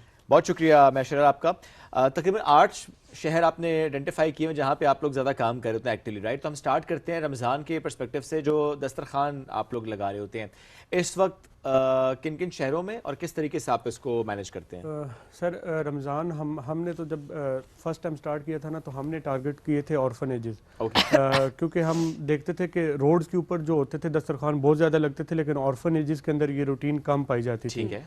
बेसिकली हम ये समझते हैं कि बच्चों ऑर्फन एजेस के अंदर ना इनकी रूटीन में ये चीज़ें होनी चाहिए, क्योंकि ऑर्फन एज अगर उनको उस तरीके से हम उनको सपोर्ट नहीं करेंगे ना, तो छोटी सी उम्र में, क्योंकि हमारे अंदर जो रोज़े की आदत है ये हमें हमारे बचपन में जो हमें माँ बाप सहरी में उठाते थे वहाँ से आई है। उस चीज़ को देखते हुए हमने मतलब बहुत सारे ऑर्फन्स का रोज़ा नहीं भी होता था, हमारे ऊपर ये भी बड़ी बात आती थी कि यार इनका तो रोज़ा नहीं होता, आप इनको इफ्तार करवा रहे थे। तो ऑर्फनेजेस को टारगेट हम लोगों ने करना स्टार्ट किया कि हम इनमें ये आदत बचपन से डालेंगे, इनको अफ्तारी करवाएंगे, सहरी करवाएंगे, तो तब ये बड़े होकर रोज़े रखेंगे। तो हम स्कर्दू, गिलगित, लाहौर, रहीम यार खान, डेरा इस्माइल खान, जेलम और रावलपिंडी इस्लामाबाद में हम ये दस्तरखान लगवाते हैं। ओके, अब देखें ये सारे इलाके दूर दूर हैं जी। सो आपके पास टीम है, आप उसे किस तरह से मैनेज करते हैं? देखें ऑर्फन अदारों के अंदर काम करने का मज़ा इसी वजह से आता है क्योंकि वहाँ पे ऑलरेडी वो रिस्पॉन्सिबल लोग होते हैं और हमारी टीम्स भी वहाँ पे मौजूद होते हैं। हम सिर्फ उनको यहाँ से फंड करते हैं, जो वहाँ का रिप्रेजेंटेटिव होता है वो अदारे के साथ जाता है और ये एग्जीक्यूशन रोड के ऊपर दस्तरखान करने से और बाहर, क्योंकि कोई पता नहीं होता है, अनएक्सपेक्टेड ऑडियंस होती है, कुछ भी हो सकता है वहाँ पे, लेकिन ये एक सेफ साइड भी होती है। सेकेंडली वहाँ पे बहुत सारे हमारे दस्तरखान फीमेल्स लीड कर रही होती है, क्योंकि फीमेल ऑर्फनेजेस के अंदर भी हमारे हो रहते हैं, तो ये दोनों इस पहलू में हमारी फीमेल वॉलंटियर्स भी काम करती हैं और मेल वॉलंटियर्स भी काम करते हैं। बिल्कुल ठीक। और वॉलंटियर किस तरह से लोग करते हैं ओवरऑल, बिकॉज सिंस हम देख रहे होते हैं यूथ पे बड़ा कम हम रुझान देखते हैं आजकल, इंसेंटिव बेस्ड होना चाहिए, पैसे होने चाहिए, कोई ना कोई इनकम जनरेट होती हो, ये एक माइंडसेट अभी भी एग्जिस्ट करता है। So how do you motivate? ये अच्छा है, इनकम जनरेट होगी तो इंसान सरवाइव करेगा, लेकिन पाकिस्तान की यूथ का ना हमने इमेज बड़ा गंदा सेट कर दिया कि हर बुरे काम के अंदर ही है। ऐसा नहीं है। जब भी पाकिस्तान के ऊपर कोई मसला आता है या कोई भी इस तरह का फलाह का काम होता है ना, तो आप एक तादाद देखेंगे बड़ों से ज़्यादा बच्चों की होती है। चाहे आप सैलाब देख लें, चाहे जल्जला देख लें, अगर बच्चे के अंदर थोड़ा सा, चाहे वो हमारे पास तो एग्जांपल्स होती हैं, 14 साल का बच्चा हमारे यहाँ के वॉलंटियर कर रहा होता है, तो रमज़ान के अंदर तो वॉलंटियर ज़्यादा होते हैं, इनिशिएटिव्स हमारे पास कम होते हैं। नॉर्मल रूटीन में ये होता है कि थोड़ा देखना पड़ता है हमें। ज़बरदस्त, मेरा ख्याल है ये तो एक बड़ी ज़बरदस्त बात है। और अब तो अच्छी बात है कि यूनिवर्सिटीज़ के जो फाइनल ईयर प्रोजेक्ट्स होते हैं उनमें भी एक बड़ी अच्छी चीज़ ये कर दी गई है। खैर काफ़ी टाइम से अब ये चल रहा है कि आपको कम्युनिटी सर्विस के जो आवर्स हैं वो अपने कंप्लीट करने पड़ते हैं। वो इसी तरह की जो ऑर्गेनाइजेशंस होती हैं वेलफेयर के लिए जो काम करी थी उनके साथ वो जुड़ते हैं, तो ये हैबिट है। ठीक है, शुरू में लगता होगा कि अच्छा हमारे ऊपर इम्पोज कर दिया एक चीज़, बट देन अगेन वही बात है कि जब आप यूनिवर्सिटी से निकलें भी तो आपके अंदर ये जज्बा पैदा हो। सो ये बड़ी इंपॉर्टेंट चीज़ है। सो ओवरऑल रूटीन के बारे में बताएं, रमज़ान में किस तरीके से काम ज़्यादा बढ़ जाता है? देखें रमज़ान में क्योंकि हमारा अपना भी एक इनिशिएटिव है ओल्ड होम का, वहाँ पे भी उसको दिन में हम लोग कोशिश करते हैं, देखते हैं। लेकिन पहले शुरू में जब हमने स्टार्ट किया था ना तो बहुत हैक्टिक लगता था, लेकिन अभी वो सारे हमारे चीज़ें सेट हैं कि एक बंदे ने यहाँ पे जाना है, वो मंडी चले जाएगा, वहाँ से उन चीज़ों को देखेगा, फिर हम ऑर्फनेज 2-3 घंटे पहले चले जाते हैं। कोशिश करते हैं सिर्फ ना कि बच्चों को दस्तरखान लगा कर उनको करें हमारे, क्योंकि जो हमारी फाउंडेशन का काम है ना, इन सेशन और सेमिनार्स हम बहुत ज़्यादा कंडक्ट करते हैं, क्योंकि मैंने ये मेरा एक्सपीरियंस बहुत ज़्यादा है ऑर्फनेजेस के हवाले से, क्योंकि मैंने कोई 100+ ऑर्फनेजेस विज़िट किए हैं और 1000 टाइम किए हैं। वहाँ पे बच्चों के अंदर खाना पीना पिंडी इस्लामाबाद के हर ऑर्फनेज के अंदर ना हद से ज़्यादा है, लेकिन जो एक मॉरल और एथिकल वैल्यूज़ होती हैं उन बच्चों के अंदर वो बहुत कम होता है, और इसके पीछे भी NGO सेक्टर का ही हाथ होता है। हम आप कभी भी किसी भी ऑर्फनेज को खुद भी विजिट करके देखेंगे ना, तो आपको लगेगा कि वो एक उनकी नज़र में एक डिमांड होती है कि कोई इंसान आया है तो ये कुछ दे कर जाएगा, ये हमें खाना खिलाएगा। फिर उनको बच्चों को थ्रो कर खाना भी देते हैं तो ऐसे फेंक कर, और उनके अंदर वो एक होता है। हमने जो 2-4 ऑर्फनेजेस टारगेट किए हुए ना, हम वहाँ 2-3 घंटे पहले जाते हैं, हमारी टीम हमारे सेशन सेट होते हैं, पर्दे के बारे में उनको बताते हैं, उनकी बॉडी कंट्रोल के बारे में उनको बताते हैं, फीमेल वॉलंटियर्स में ख़ास तौर पे जाकर उनको बताते हैं कि किस तरीके से आपकी बॉडी कैसे बिहेव करती है, आपने रमज़ान के अंदर क्या रूटीन होनी चाहिए। तो हम एक पूरी कोशिश करते हैं कि अगर जाएँ तो हमारा मकसद पूरा हो। अच्छा, तरबियत का जो एक पहलू है वो आपने इसमें शामिल रखा हुआ है। बिल्कुल। महर, हम ज़रा बात करते हैं जो IT लैब्स आप लोगों ने स्टार्ट की, बिल्कुल मदारिस में भी और यतीम खानों में भी, एक तो ये आइडिया कैसे आया और उसके बाद जब आपने स्टार्ट किया तो अब तक कितनी लैब्स बना चुके हैं and how is the response? Shoaib भाई, मैंने बेसिकली इसको बनाना था मदारिस के अंदर। मैंने बच्चों को देखा, मैं मदारिस के अंदर गया, बहुत तालीम थी, बहुत नॉलेज था, लेकिन उनको उस नॉलेज की प्रैक्टिकल इम्प्लीमेंटेशन ही नहीं पता थी। हमने पहली जब IT लैब बनानी चाहिए ना, तो हमें मदरसा ही ना मिले, हम जाएं वो कहीं किताबें दें, ये कर दें वो कर दें, नहीं, एक्सेप्टेंस ही ना आए। पहली IT लैब बनाई, जिस जगह पे बनाई उन्होंने उसको सेल कर दिया। 1 साल हम लोगों ने पॉज लिया, हमने फिर दोबारा देखा कि यार हम कैसे इंटर हो सकते हैं मदारिस के अंदर। फिर एक हमें पहला मिला ऑर्फनेज, वहाँ पे हमने ये IT लैब बनाई। उसके बाद जब पहली बन गई, जब लोगों ने देखा कि यार कंप्यूटर्स आ गए हैं, ये बच्चे कोर्सेज करने लग पड़े हैं और ये थोड़ी थोड़ी अर्निंग भी करने लग पड़े हैं अपनी, तो फिर लोगों में रुझान आया और फिर उनके अंदर एक्सेप्टेंस आई। क्योंकि एम्पावरमेंट के इनिशिएटिव्स तो हैं नहीं, बेसिकली ज्यादातर हमारा ध्यान होता है कि कुछ खाने का दे दें, कर लें, डोनेशंस की तरफ फोकस है। हाँ, उसकी तरफ फोकस होता है। ये टफ था, बहुत ज्यादा टफ था इसकी एक्सेप्टेंस बनाना भी। 1 साल में एक IT बनी, चलाई उसको बड़े मुश्किल के साथ, और फिर अगले ही साल में हम लोगों ने 24 बना ली। अच्छा, और आप फीडबैक आता होगा बहुत अच्छा, बच्चों के इंटरेस्ट के लिहाज से भी, या मे बी उससे बच्चों ने एक्सेल किया आगे? बच्चों ने भी एक्सेल किया, और हमारे जो रहीम यार खान वाली IT लैब है ना, वहाँ पे उलमा इकराम आकर बैठते हैं, वो सीखते हैं, उन्होंने अपने YouTube चैनल्स बनाए हैं और वो अब अपनी आवाज़ से कमा रहे हैं। ज़बरदस्त। देखिए, उनको मालूम हो गया कि हमें एक सोर्स ऑफ अर्निंग वाला एलिमेंट भी रखना है सामने, और जब एक आपका जो ना उस्ताद ऐसा कर रहा हो तो बच्चों में नेचुरली चीज़ आ भी जाती है कि हमें भी अर्न करना है। इट्स नॉट जस्ट कि ठीक है तालीम वो ज़रा ज़रूरी है, लेकिन एट द सेम टाइम आपने ऐसे स्किल ज़रूर हासिल करने होते हैं जिससे फिर आप कमा सकते हैं।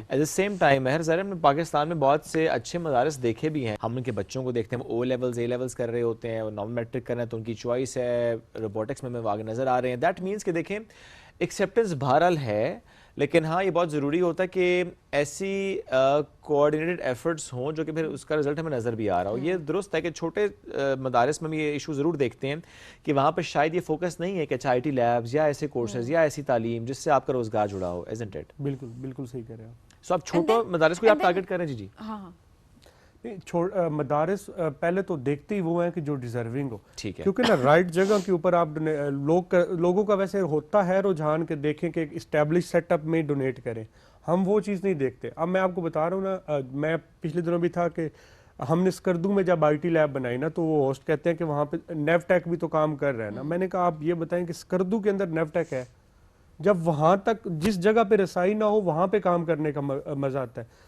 स्कर्दू के अंदर जाके उससे भी तीन घंटे का आगे रिमोट एरिया शिगर बनता है। इस टाइम पे शिगर के अंदर हमारी 3-4 IT लैब काम कर रही हैं और वो बच्चे सीख रहे हैं। और जब मजा तब आता है ना कि एक बन जाए, दूसरा देख करके अब हमें भी बना के दो।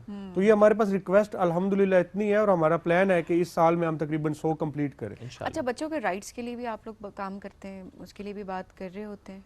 जो बेसिकली जो एक हमारी मेन कैंपेन थी ना, that was wind of shattering the silence. ये थी about the good touch and bad touch की तमीज़ बच्चों के अंदर।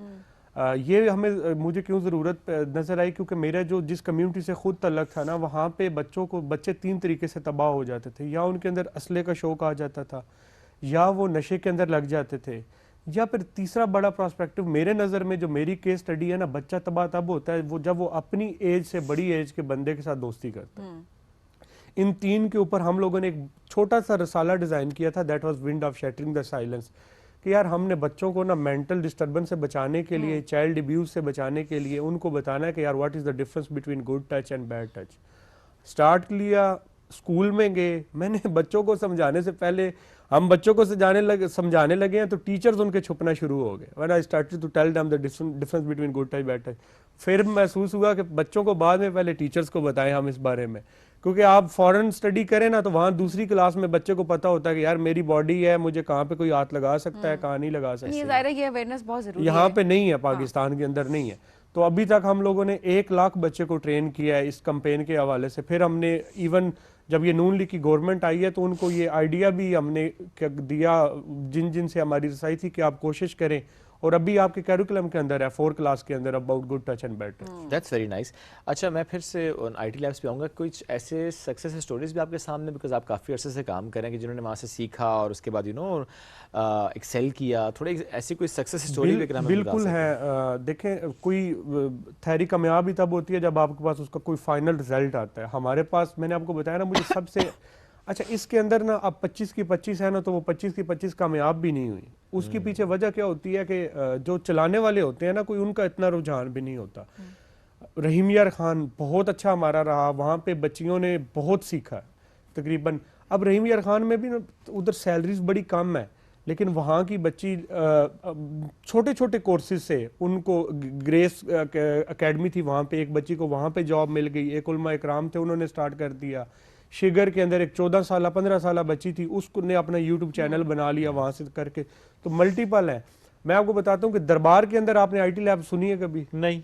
हमारी दरबार के अंदर भी किस है। दरबार में? साबरी दरबार है, चक्री रोड के ऊपर। अच्छा। तो वहाँ पे जितने वो चक्री रोड के भी बच्चे हैं, वो साबरी दरबार में आके आईटी लैब सीख रहे हैं।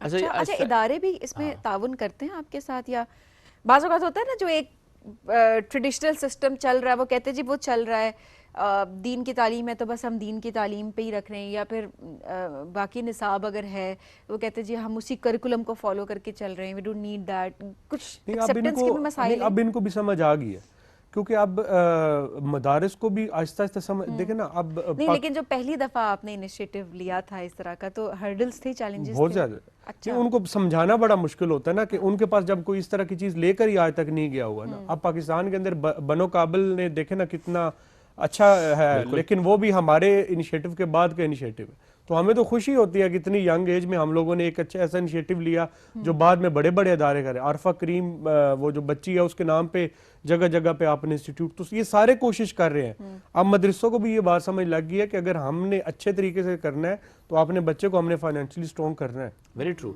अच्छा, वो दरबार का माहौल क्या होता है जो चक्री रोड पे आपने जिक्र किया कि जहाँ पे बच्चे अब आते हैं और सीख रहे हैं? बिल्कुल। वो हमारे एक बहुत बड़े आलिम दीन गुजरे हैं, उन्होंने बड़ी अच्छी किताबें लिखी हैं। अभी पिछले साल उनकी वफात हुई है, अभी उनका बेटा वो रन कर रहा है। तो हम जहाँ जहाँ पे आईटी लैब्स बनाते हैं ना, अगर फीमेल्स का अदारा हो तो हम उनको पूरा एक कम्युनिटी की डेफिनेशन ये होती है, हम उनको आईटी लैब भी बना के देते हैं, कुरान लाइब्रेरी भी बना कर देते हैं। हुनरमंद एकेडमी बच्चियों के लिए हमारा एक इनिशिएटिव है, दैट इज सिलाई सेंटर्स। उनको सिलाई सेंटर्स बना के देते हैं, 4-5 पहलू देते हैं, और माइक्रो फाइनेंसिंग कर रहे हैं अभी हम लोग मदारिस के अंदर बच्चियों के लिए। 50,000 रुपये हमने बजट रखा हुआ है, बच्ची वहां से निकले, अगर उसके पास स्किल है, रोजगार स्टार्ट हो जाता है। ये बहाना है कि बहुत बड़ी इन्वेस्टमेंट चाहिए होती है। अपना किचन भी वो स्टार्ट कर सकती है, अपना सिलाई का काम भी कर सकती है। बहुत सारे ऐसे काम है जो 1 लाख वो हो जाते हैं, हम उनको वो भी करते हैं कि जो जो बच्ची इस काबिल हो। और फिर ज़ाहिर है साथ पढ़ें साथ साथ, और साथ साथ जो है वो आपके पास हुनर है तो आप उससे कमाएं ना। आपने फाइनेंशियल इंडिपेंडेंस की तरफ जो है कि हमारे पाकिस्तान में रुझान थोड़ा सा बड़ा, हम देखते हैं बड़ा डिफरेंटली। हमारा एक माइंड सेट है कि जी जब तक बच्चा ग्रेजुएशन नहीं कर लेता तब तक जो है पेरेंट्स का यही ज़्यादातर हमने यही देखा है कि वो उसको पैसे दे रहे हैं, खुद अर्निंग फाइनेंशियल इंडिपेंडेंस तो सिखाई ही नहीं जाती हमारे यहाँ। चले मेरी बेनिफिशरी वो चले जिसका बाप जिंदा है, माँ जिंदा है, वो आखिर में ना कहीं ना कुछ किसी ना किसी का कुछ हो जाता है। हमारी तकलीफ, मेरी जो मेन तकलीफ मुझे महसूस होती थी ना कि एक यतीम को, चले वो यतीम हो गया, वो ऑर्फनेज में आ गया, अब ये तो नहीं है ना कि सारी जिंदगी उसका दिमाग भी यतीम रहेगा। हमारी तकलीफ ये थी, मैं जिस ऑर्फनेज के साथ अभी पिछले 7 साल से मुंसलिक हूँ ना, या अभी मेरा अपना भी दारुल महर के नाम से हम लोग ऑर्फनेज का इनिशिएटिव ले रहे हैं। ओल्ड होम ऑलरेडी हम लोग चला रहे थे 50 बच्चों को। हम अब ये भी देख लेना कि माशरे के अंदर जितने बड़े लीडर्स हैं ना, उन मोस्टली ऑर्फन्स हैं। मेरी केस स्टडी, हम लोगों ने 200 ऐसे लीडर, अब सबसे बड़ा लीडरशिप में जब भी नाम आता है तो हजरत मोहम्मद सल्लल्लाहु अलैहि वसल्लम पूरे दुनिया वो ऑर्फन थे। लेकिन हमारे यहाँ क्या है कि ऑर्फनेज का बच्चा है, सारी जिंदगी वो बस मांग के ही नहीं, हम चाहते हैं वो एम्पावर हो, कल उस ऑर्फनेज को खुद सपोर्ट करे। बड़ी ज़बरदस्त ये सोच है कि एम्पावर करना है हमने अपनी यूथ को, हमारे बच्चों को हमेशा से उनको ठीक है आप हेल्प ज़रूर करें, बहुत इंपॉर्टेंट है, हम ये नहीं कहेंगे कि आप बिल्कुल हेल्प ना करें। किसी के घर खाना नहीं है उस टाइम पे तो आप उसको कोई अगर वो एग्जांपल एक देते ना लोग कि अगर कोई बच्चा पानी में गिर गया है, उसको स्विमिंग नहीं आती, तो आप उस टाइम पे डूबते बच्चे को बचाएंगे, ना कि ये कि आप उस टाइम पे उसको स्विमिंग करना सिखा रहे होंगे। आप पहले बचाएंगे, उसके बाद आप स्विमिंग की तरफ लेके जाएंगे। तो ये बड़ा इंपॉर्टेंट है कि आपने पहले तो उनके उस सिनेरियो से उसे निकालने की कोशिश करनी है, लेकिन उसके बाद एक ऐसा मुस्तकिल रोज़गार की तरफ उनको लेके जाना है कि वो खुद से अर्न कर सकते हो। उनको इस चीज़ की तलब ना हो कि अच्छा कोई आएगा हमें डोनेशन देगा और फिर चला जाएगा। ये बहुत ज़रूरी है कि अपने बच्चों को हुनर सिखाएं। एब्सोल्युटली। लास्टली ओल्ड एज पे कमेंट ले लेते हैं आपसे, ये कितना अर्सा हो गया चलाते हुए, और ये भी कितना ज़रूरी था कि चलाया जाए? शुएब भाई, मेरे अपने आपको पता वालिद साहब की डेथ हुई पिछले साल जून में, ठीक है। जैसे ही उनकी डेथ हुई ना, तो मेरे पास मेरा अब अपना, मैंने उनके साथ 1.5 साल हॉस्पिटल के अंदर देखा। मैंने खुद को किस्मत वाला पाया कि मैं उनके साथ था उस पूरे टाइम के अंदर। जब उनकी वफ़ात हुई ना, तो तकरीबन 16 दिन के अंदर मैंने उसके बाद ओल्ड होम बना दिया, विद इन 16 डे। मेरा 7 दिन का जो मेरे दुख का पीरियड था, उसके बाद मैंने कहा यार कि पहले मैं अपने वालिद साहब के लिए कुछ करूं। अब यकीन करें, इतनी बेहिसी थी, ख़ास तौर पे किसी को बुरा लगे, हमारी एलीट क्लास के अंदर कभी भी आज तक मेरी 10 साल में ना, मेरे पास कभी कोई नहीं ऐसा नहीं आता कि कोई गरीब, कोई मिडिल क्लास यार ये छोड़ जाना है, नहीं। इतने बड़े बड़े नाम हमारे ओल्ड एज होम में रहते हैं। शायद आपके लिए हो, हमारे पास एक आए थे अभी यूट्यूब चैनल अपना, अच्छा वो भी जब आए ना ओल्ड होम में, मैंने उन्हें भी कहा, मैंने कहा यार आपके पास नॉलेज है, यूट्यूब का चैनल बनाए ना, आप क्रिकेट के ऊपर इतना अच्छा काम कर। 90s में उन्होंने पाकिस्तान वर्सेस वेस्ट इंडीज़ में इन्होंने डेब्यू किया हुआ था। जस्ट उनका एक लेग कट हुई तो उनके बेटों ने उनको डिसोन कर दी, ठीक है। और वो 2 साल हमारे पास ओल्ड होम में रहे, लेकिन अभी उनका यूट्यूब चैनल अपना अच्छा चल रहा है, तो वो ओल्ड होम से चले गए, ठीक है। उसके बाद ऐसी स्टोरीज हैं। अभी अब एक हमारे पास एक बुजुर्ग रह रहे हैं, वो मेरे वालिद साहब के हम नाम थे, तोकीर उनका नाम था, तो वो भी हमारे पास से चले गए हैं। फिर उसके बाद अभी एक और बुजुर्ग है, उसको ये नहीं पता कि मैंने कब बस करनी है खाने की। वजह उसकी क्या है कि उसको ट्वाइस अ वीक खाना दिया जाता था, और ये सलूक उसके ट्वाइस अ वीक, हफ्ते में सिर्फ 2 दफा, हफ्ते में सिर्फ 2 दफा, उससे ज्यादा नहीं, ताकि वो जिंदा रह सके, और बस उससे ज्यादा नहीं, और वो भी बांध के, जस्ट लाइक एन एनिमल, उसको इधर बिठा के कि यार ये तुम्हारा खाना है बस। ये मेरे पास वीडियो आई, हमने आंखों से देखा, और बाद में हमने उनको रेस्क्यू किया। अब मसला ये है कि आप आएंगे ना, आपने उनको एक पूरा पिज्जा दे दिया लार्ज, आफ्टर 3 मिनट वो दोबारा खाने को तैयार है। उसको साइकोलॉजिकली पता ही नहीं है कि मैंने अब खाने को बस कब करनी है। अच्छा, ये जो केस आप शेयर कर रहे हैं इस वक्त, जो कि आपको जब मालूम हुआ आप गए, आप रेस्क्यू किया बेसिकली, तो उसकी फैमिली का रिएक्शन और क्या आपने केस किया? शुक्र ले जाए आप, आप यकीन करें, मैंने पिछले 2 महीनों में 4 जनाजे खुद दफनाए हैं, औलाद जनाजा लेने नहीं आई। मैंने अभी पोस्ट देखी थी मैंने आपकी, जब आपने पोस्ट की हुई थी। यस, ठीक है। और एक मैं आपको बताता हूँ, ये भी आपके सुनने वालों के लिए है। हमारे पास ना, अब मेरा तो ये अदारा जिससे मैं पहले मुंसलिक था ना, 5 साल पहले एक फीमेल अपनी अम्मी को छोड़